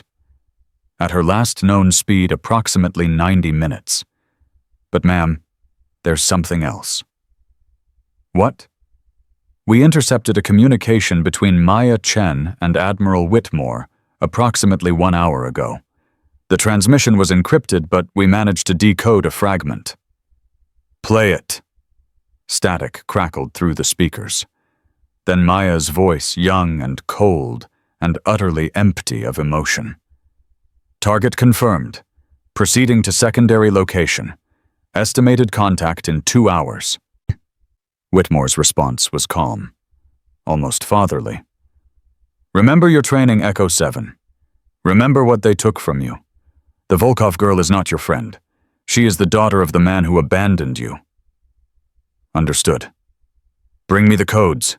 Eliminate anyone who interferes. And the girl herself. A pause. Make it painful. She deserves to understand what her father created before she dies. The transmission ended. Kira stood frozen. Her childhood friend was coming to kill her. The girl she had played with, laughed with, shared secrets with, had been transformed into a weapon specifically designed to destroy her. We need to leave. Brennan was already moving toward the door. We can't fight a Winterkill operative. They're trained to... I know what they're trained to do. Kira's voice was sharp. I literally wrote the training manuals that inspired their curriculum. Then you know we can't win. No. Kira turned to face him. I know exactly how to win. The question is whether I'm willing to pay the price. Dylan stepped forward. What price? Maya isn't just coming to kill me. She's coming because Whitmore told her my father abandoned her. He's using her trauma against me. Kira's jaw tightened. But trauma works both ways. If I can reach the part of her that remembers who she was before Winterkill, you want to try to save her. Dylan's voice was incredulous. She's coming here to kill you, and you want to save her. She was my friend. Kira's eyes were wet. Before any of this, before Winterkill, before my father, she was just a scared little girl in a foster home who used to share her cookies with me during recess. And if there's any part of that girl still inside her, what if there isn't? Kira was quiet for a long moment. Then I do what I have to do. They spent the next hour preparing. Brennan secured the perimeter. Dylan checked weapons and ammunition. Kira sat alone with the flash drive, studying the files on Maya Chen with the intensity of someone memorizing a map to salvation. Maya had been 7 when Winterkill took her. She had undergone 4 years of conditioning before being placed in her first field position at 11. By 15, she had completed her first elimination. By 18, she had been responsible for 12 confirmed kills. And through it all, she had been told that Viktor Volkov was the monster who created the program, that his daughter was the privileged princess who lived free while Maya suffered, that vengeance against the Volkov family was the only thing that would ever make her whole. Whitmore had built the perfect weapon against Kira, not through training or technology, but through lies. "She's here." Dylan's voice cut through her thoughts. Kira looked up to see him standing at the window, weapon raised. "How many?" "Just one vehicle. She came alone." "Of course she did." Kira stood slowly. "Winterkill operatives don't need backup. They're trained to be a one-person army." "What's the plan?" "I go out alone." "Like hell you do." "Dylan." Kira's voice was firm.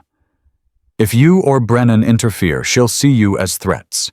She'll eliminate you without hesitation. But if it's just me, she'll eliminate you without hesitation.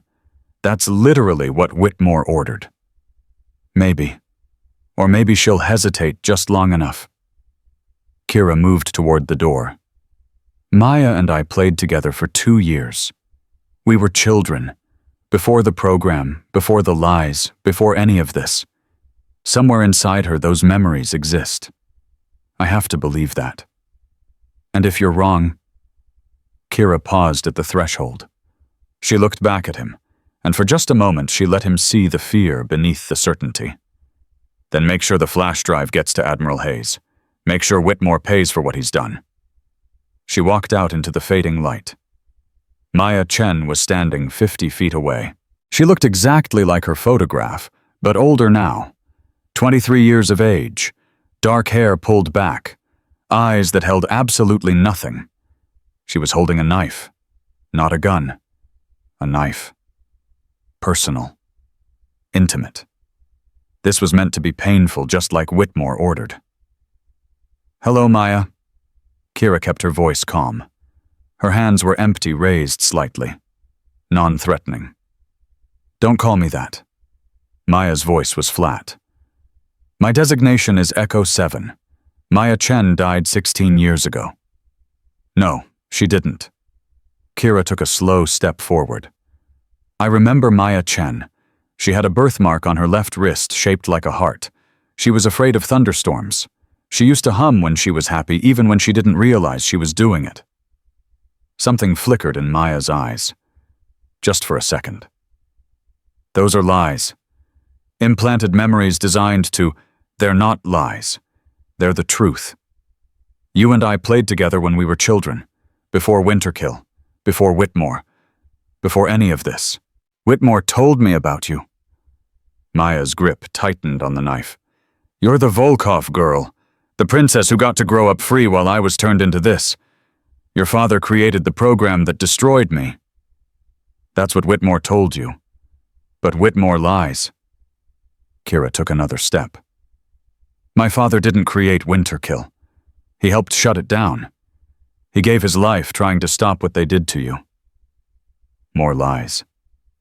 "Then why am I here?" Kira spread her hands. "If my father was the monster Whitmore claims, why would I have spent 3 years trying to expose the program?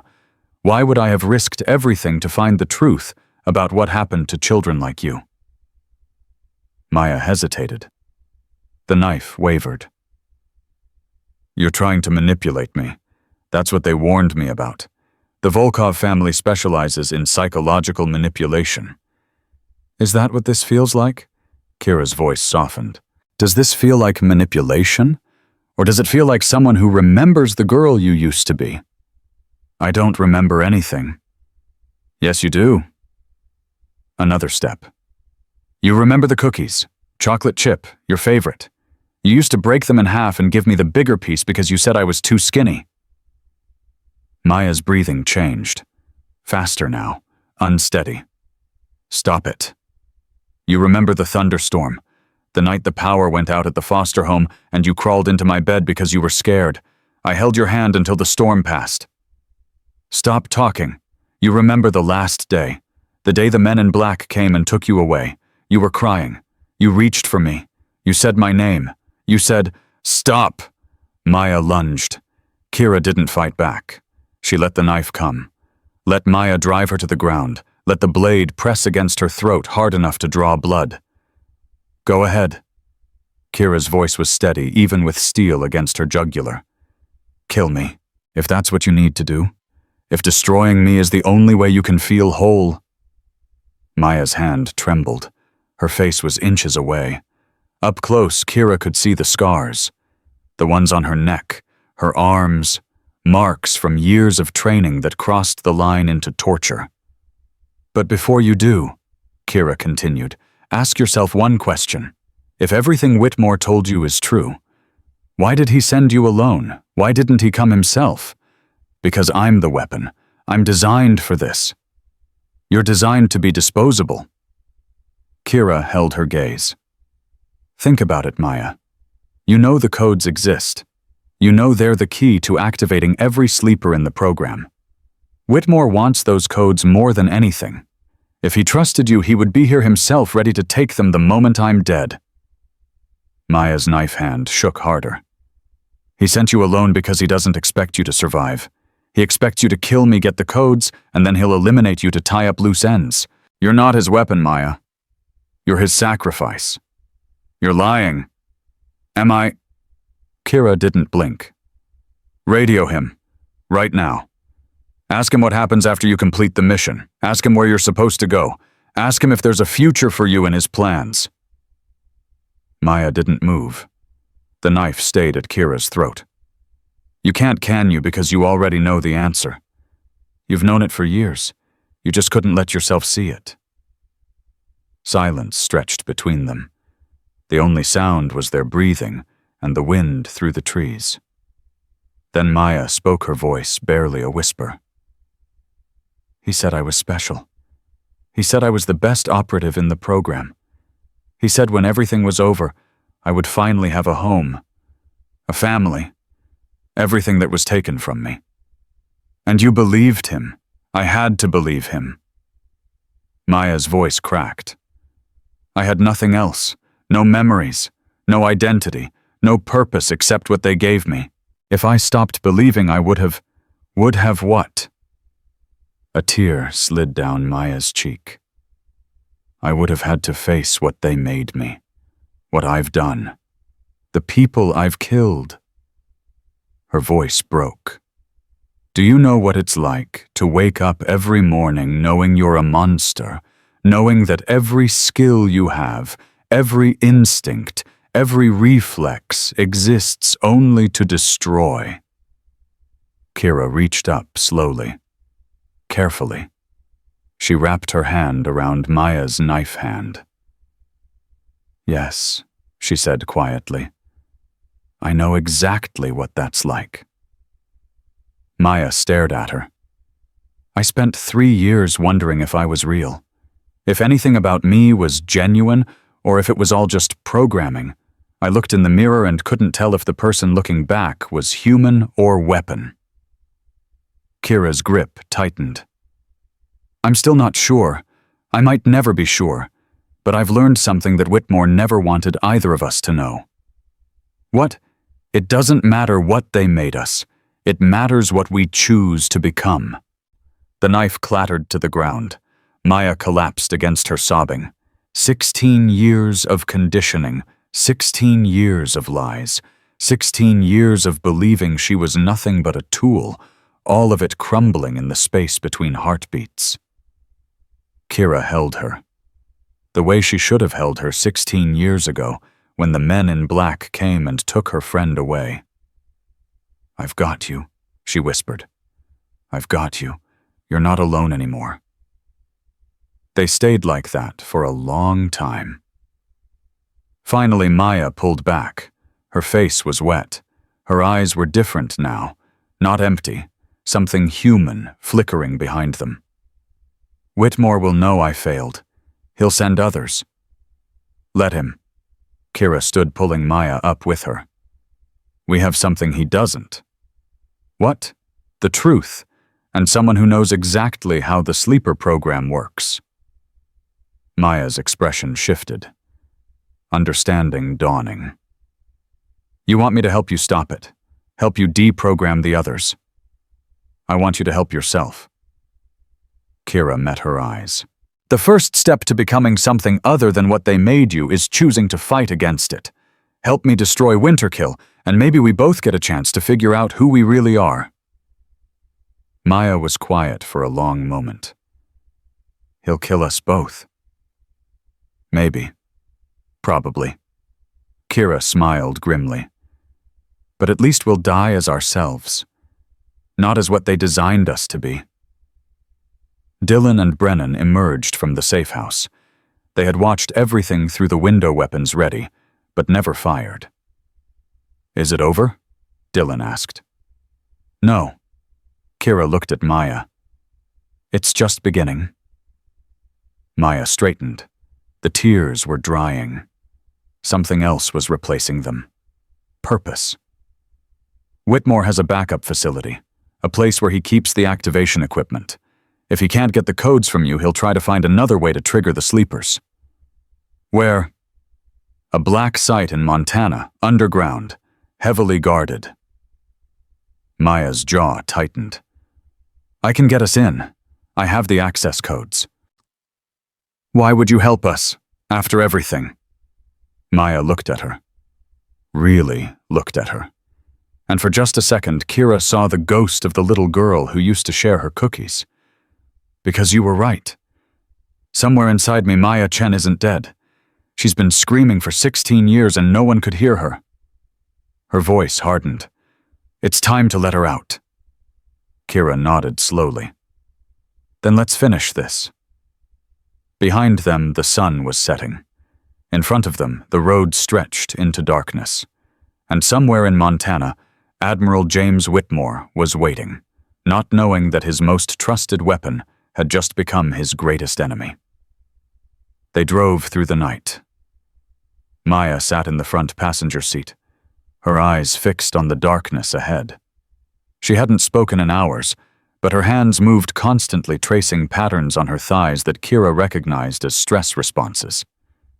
16 years of conditioning didn't disappear in one conversation. Maya was fighting a war inside herself, and all Kira could do was give her the space to fight it. How much further? Dylan asked from the back seat. 6 hours. Maya's voice was hoarse. The facility is buried in the Bitterroot Mountains. No roads lead directly to it. We'll have to hike the last 8 miles. And the security, 12 guards on rotating shifts, motion sensors, thermal imaging, pressure plates on every approach. Maya paused. I can get us past all of it, but once we're inside, Whitmore will know we're coming. Let him know. Kira's grip tightened on the wheel. I want him to see me coming. Brennan leaned forward. This is suicide. We're 4 people against a fortified military installation run by a man who's been planning this for decades. We're not just 4 people. Kira glanced at him in the rearview mirror. I activated the Phantom Network. By the time we reach Montana, we'll have support waiting. What kind of support? Every operator I've ever trained who isn't compromised. Every contact my father built over 30 years. Every person who owes a debt to the Volkov name. Her jaw tightened. Whitmore thinks he's the only one who's been building a network. He's wrong. They stopped once to refuel. Dylan took over driving while Kira studied the facility schematics Maya had sketched from memory. The activation equipment is on the lowest level, Maya explained. 3 floors underground. Even if Whitmore doesn't have the codes, he's been working on a bypass. Something that could trigger the sleepers without the original activation sequence. How close is he? I don't know. He never told me details. Maya's voice wavered. I was just a weapon to him. Tools don't need to understand the bigger picture. Kira reached out and touched her arm. You're not a tool. Not anymore. Maya didn't respond, but she didn't pull away either. As dawn broke over the mountains, they rendezvoused with the Phantom Network. 12 operatives had answered Kira's call. Men and women she had trained over 3 years, all of them loyal to the legend of Viktor Volkov. Ma'am? A tall woman in tactical gear approached. Her name was Rivera. She had been one of Kira's first students. We have the perimeter mapped. Guard rotations confirmed. We can breach in 6 hours. We don't have 6 hours. Kira studied the terrain. Whitmore knows Maya failed to check in. He'll be accelerating his timeline. Then what do you suggest? We go now. Maya gets us inside. The rest of you handle extraction and containment. Kira met Rivera's eyes. Whatever happens in that facility, the sleepers cannot be activated. If we fail, your priority is destroying the equipment, not saving us. Rivera hesitated. Ma'am, that's an order. The woman nodded slowly. Understood. They moved out as the sun climbed higher. Maya led them through a series of hidden approaches, each one designed to avoid detection. Every sensor she had mentioned, she knew how to bypass. Every guard rotation she anticipated perfectly. How did you memorize all this? Dylan whispered. I didn't memorize it. I designed it. Maya's voice was bitter. Whitmore had me create the security protocols. He wanted them to be impenetrable. Then how are we getting through? Because I always leave myself an exit. She glanced back at him. Even when I didn't know why I was doing it, some part of me was always planning to escape. They reached the facility entrance in just under 2 hours. The door was hidden in a rock face, invisible unless you knew exactly where to look. Maya pressed her palm against a concealed scanner. Echo 7. Authorization code 97 Alpha. The door hissed open. Won't that alert them? Brennan asked. It should, but I'm supposed to be here. Maya stepped inside. I'm supposed to be delivering Kira's body. As far as the system knows, I'm completing my mission. They descended into darkness. The facility was cold, clinical. The walls were bare concrete, the lighting harsh and fluorescent. It felt like a tomb. 3 floors down, Maya whispered. Stay close. Don't touch anything. They moved through corridors that seemed designed to disorient, left turns that led nowhere, right turns that circled back, a maze built to trap anyone who didn't know the pattern. Maya knew the pattern. Stop, she held up a hand. Guard station ahead. 2 men. Can we go around? No, this is the only way to the lower levels. Kira drew her weapon. Then we go through. The guards never saw them coming. Kira and Maya moved in perfect synchronization, as if they had been fighting together their entire lives. 2 shots. 2 bodies. Silence. Dylan stared at them. That was training. Kira ejected her magazine and replaced it with a fresh one. The program my father created. The same techniques Winterkill adapted. She met his eyes.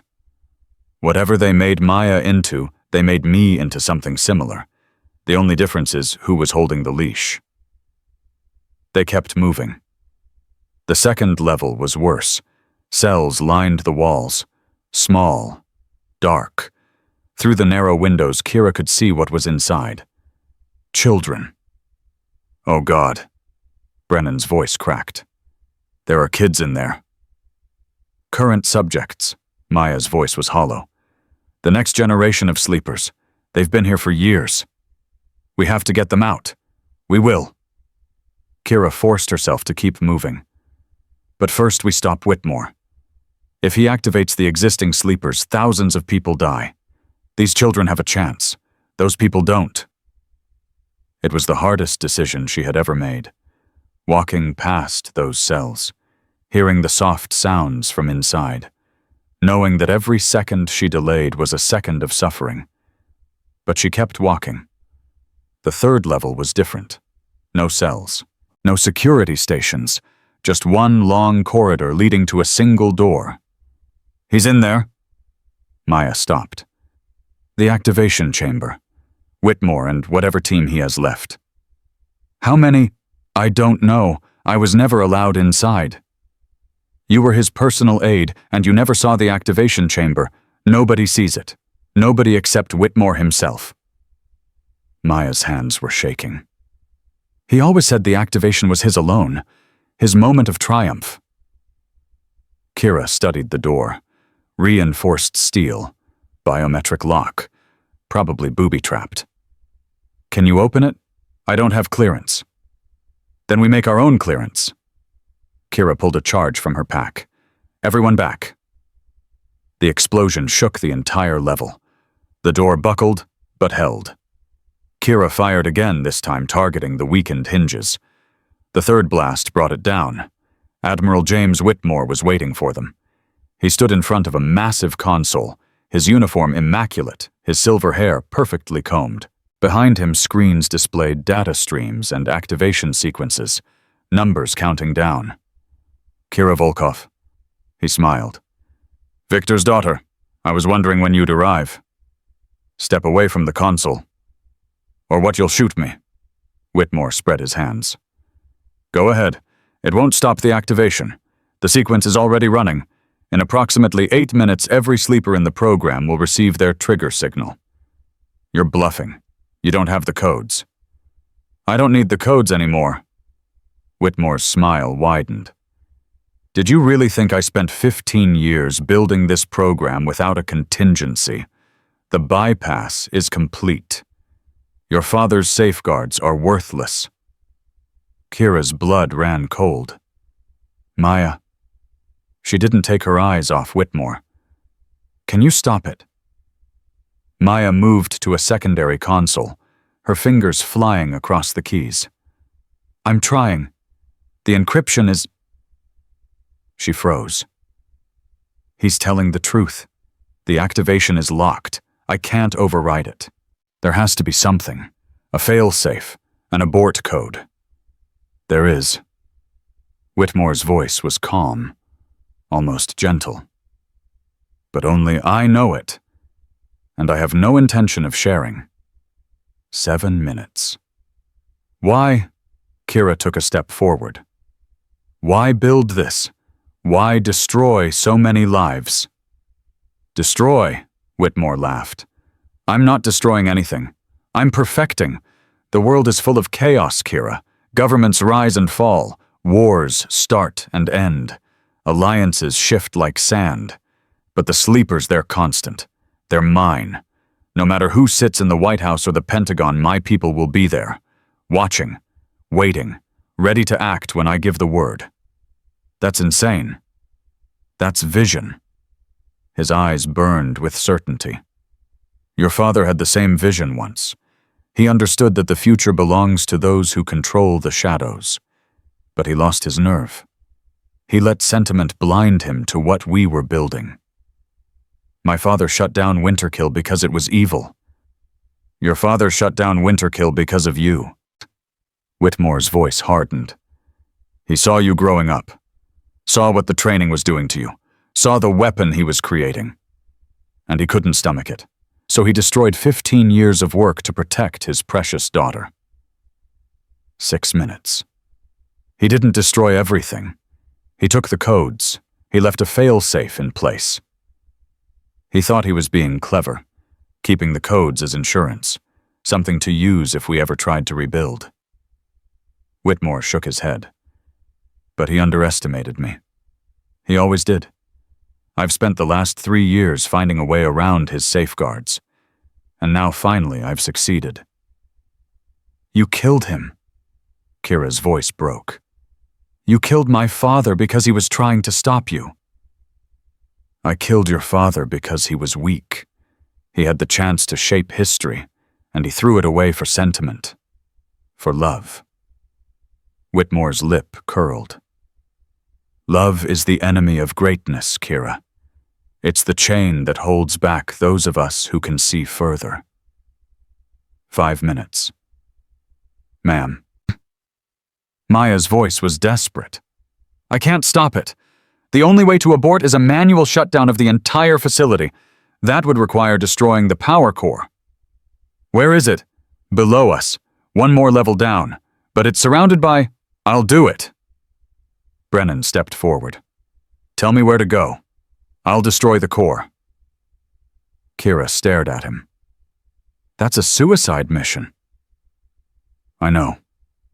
His voice was steady. I've spent the last 2 days realizing what kind of man I've been. The things I've done. The people I've hurt. He met her eyes. You gave me a chance to be better. Let me take it. Brennan, there's no time to argue. He was already moving toward the door. Tell me where to go, Maya. Maya hesitated for just a second. Then she rattled off directions, her voice precise and mechanical. Brennan nodded once. He looked at Kira. Tell the world what happened here. Make sure it means something. He was gone before she could respond. 4 minutes. Touching, when Whitmore was still smiling. The guilty man seeking redemption through sacrifice. Your father would have appreciated the poetry. Shut up. Oh, I've upset you. I'm sorry. He didn't sound sorry. But you should know, even if your friend reaches the power core, he won't have time to destroy it. The activation will complete before the facility loses power. He'll find a way. Will he? A broken man running through corridors he doesn't know, trying to find a target he's never seen? Whitmore shook his head. Hope is a beautiful thing, Kira, but it doesn't change mathematics. 3 minutes. Dylan raised his weapon. Give us the abort code. Now! Or what, you'll kill me. Whitmore laughed. I'm already dead, young man. This moment, this activation, this is my legacy. Everything I've worked for comes down to these final minutes. Do you really think I care about dying? Maybe you don't care about dying. Kira holstered her weapon. But you care about being remembered. Something flickered in Whitmore's eyes. You said it yourself. Vision. Legacy.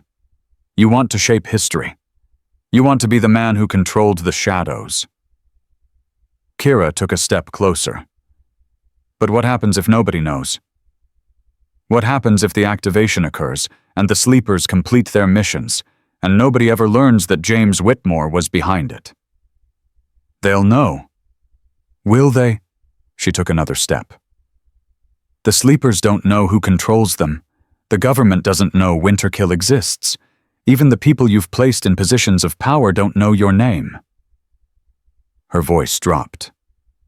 You've spent your entire life building something that will outlive you, but your name dies tonight. Nobody will remember you. Nobody will honor you. You'll be forgotten. Whitmore's smile faltered. 2 minutes. Give me the abort code, Kira said. Stop the activation, and I'll make sure the world knows exactly what you built. Your vision, your legacy. Everything you accomplished. You're lying. Am I? She met his eyes. You know what I am. You helped create me. My father's techniques. Your program's philosophy. I'm everything you designed a perfect operative to be. And perfect operatives don't lie. Not when the truth serves their purpose better. Whitmore stared at her. The certainty in his eyes was flickering. The fanatic's conviction crumbling against something older, ego, the need to be remembered. You would make me famous. I would make you immortal. Kira's voice was soft, seductive. History books, documentaries, academic studies. Everyone would know the name James Whitmore, the man who almost changed the world. 1 minute. Almost. Whitmore's voice was barely a whisper. You would let me be remembered as a failure.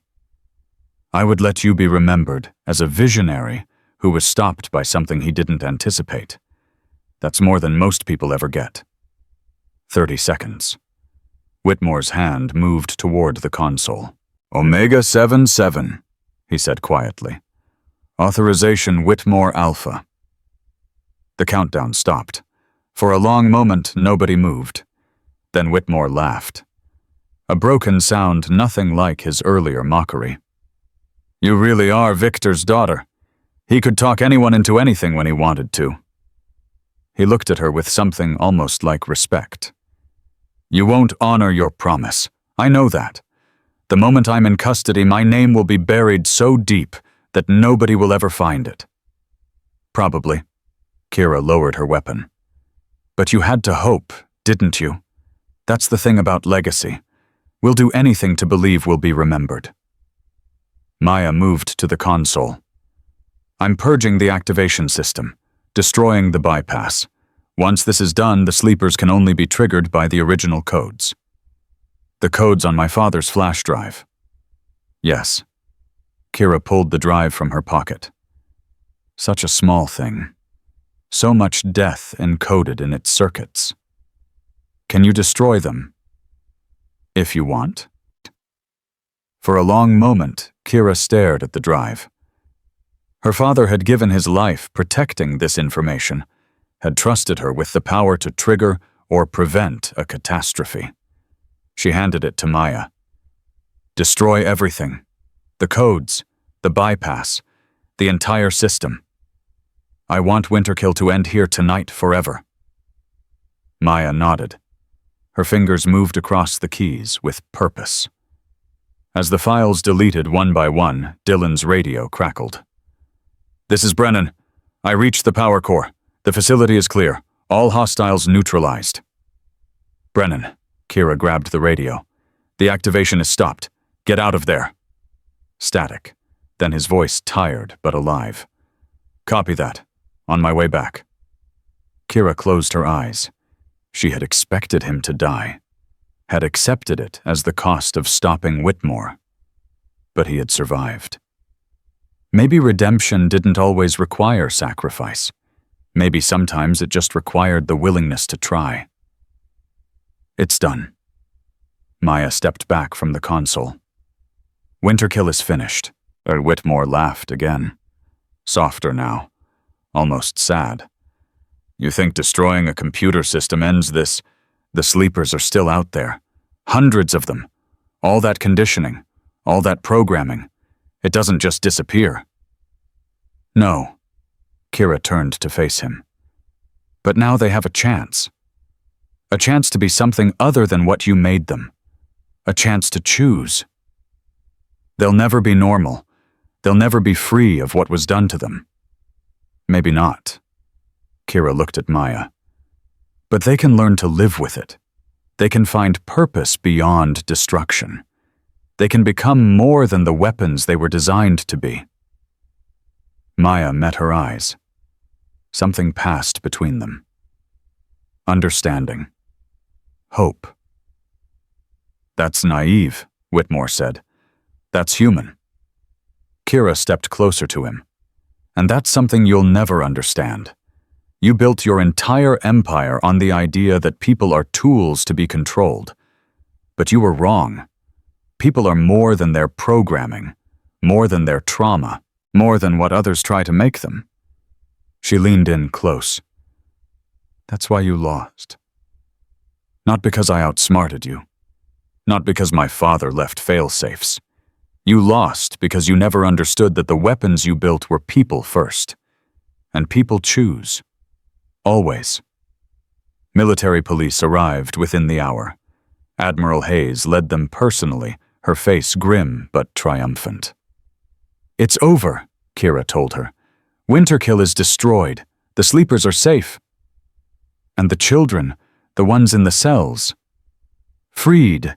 Rivera's team is evacuating them now.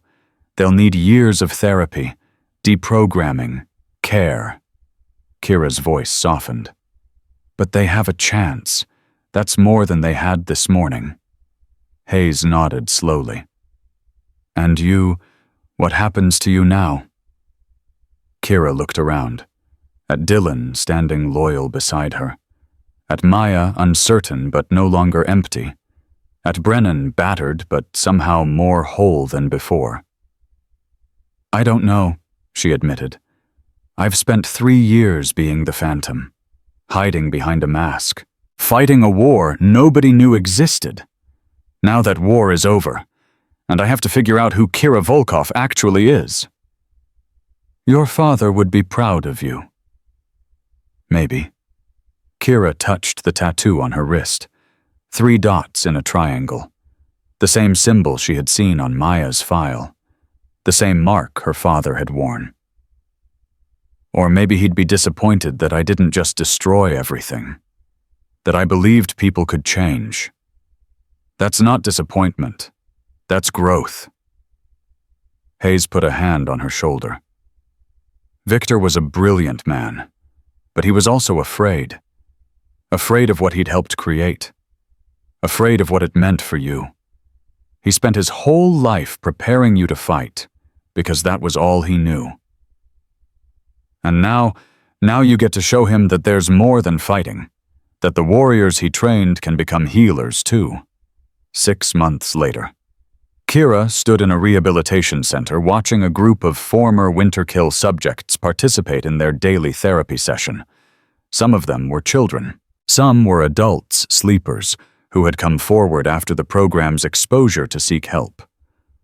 All of them were healing. Maya sat beside her, observing the same session. She had become instrumental in the deprogramming process. Who better to help former weapons become people than someone who had walked the same path? The younger ones are adapting faster, Maya said quietly. Their conditioning wasn't as deep. And the older ones, slower, but they're trying. Maya paused. I'm trying. I know. Kira squeezed her hand. I see it every day. Dylan appeared in the doorway. He had resigned his commission after Virginia Beach, choosing to work with Kira instead of returning to the teams. Some of his former colleagues called him a traitor. He didn't care. You have a visitor, he said. Brennan walked in behind him. He looked different, lighter somehow. The haunted look that had defined him in Virginia Beach was fading, replaced by something more peaceful. Senior Chief? And Kira nodded. How's the counseling? Hard, good, both. He managed a small smile. The peer support group has 40 members now, all of them dealing with things they never talked about before. I'm glad. I came to tell you something. He straightened, falling into a posture that was pure military. I'm not the same man who hurt you in that compound. I'll never be able to undo what I did, but I'm becoming someone else, someone better. I know. I wanted to say thank you for giving me the chance. His voice cracked slightly. Most people would have destroyed me. You gave me something to build instead. Kira remembered her father's words. The measure of a warrior is not how many enemies they destroy. It's how many people they help become better. My father used to say that the hardest thing in the world is giving someone the chance to be better than their worst moment. She met Brennan's eyes. But that's exactly what makes it worth doing. After Brennan left, Kira walked alone to the memorial garden they had built on the facility grounds, a small space with a simple stone marker. Victor Volkov, 1965 to 2022. Father, warrior, teacher. She knelt beside it. I don't know if you can hear me, she said quietly. I don't know if any of this matters to you now, but I wanted you to know I understand. She touched the stone. You weren't perfect. You made mistakes. You helped create something terrible because you believed in it, and then you spent the rest of your life trying to fix it. I used to think you were a hero. Then I thought you were a monster. Now I know you were just a man who loved his daughter enough to give her the tools to finish what he started. Tears slid down her cheeks. The program is gone. The The sleepers are being helped. The children you couldn't save, I'm saving them now. Every day a few more of them learn that they're more than what they were made to be. She stood wiping her eyes. I don't know if that's enough to redeem what you helped create. I don't know if anything could ever be enough, but I'm going to keep trying. Not because I forgive you, not because I understand you, but because that's what you taught me to do. She looked at the sky. The sun was setting, painting everything in gold. You said the measure of a warrior is how many people they help become better. So that's what I'm doing. One person at a time, one day at a time, until everyone who was broken by Winterkill has a chance to be whole. She kissed her fingers and pressed them to the stone. Goodbye, Dad. I'll make you proud. She walked back to the facility. Dylan was waiting by the door. Everything okay? Yeah. She took his hand. Everything is exactly what it needs to be. Inside, Maya was working with a new group of subjects. Her voice was patient, kind, nothing like the hollow operative who had come to kill Kira in that West Virginia safe house. Nearby, a young girl was laughing at something one of the therapists said. She was maybe 8 years old, a former Winterkill subject who had been in darkness for 3 years. She was laughing now. Kira watched her, and something settled in her chest. Something that felt like peace. She had spent her whole life being told she was a weapon, a tool, something designed rather than born. But standing here watching broken people learn to be whole, she finally understood what her father had been trying to teach her all along. Warriors don't fight for destruction. They fight so others don't have to. They carry the weight of violence so that someone else can carry the weight of healing. She had been both. Now she was choosing to be more. The girl looked up and saw her watching. She smiled bright and innocent and waved. Kira waved back. Somewhere in the distance, church bells were ringing. Evening settling over the mountains. Another day ending. Another chance to begin again. She was 20 years old. She had trained half the Navy SEALs in America. She had taken down a conspiracy that stretched across decades. She had saved children who had no one else to save them. And she was just getting started. Because the measure of a warrior isn't how many enemies they destroy. It's how many people they help become better. Kira Volkov had finally become the warrior her father always believed she could be. Not a weapon. A healer. And that was enough. That was everything.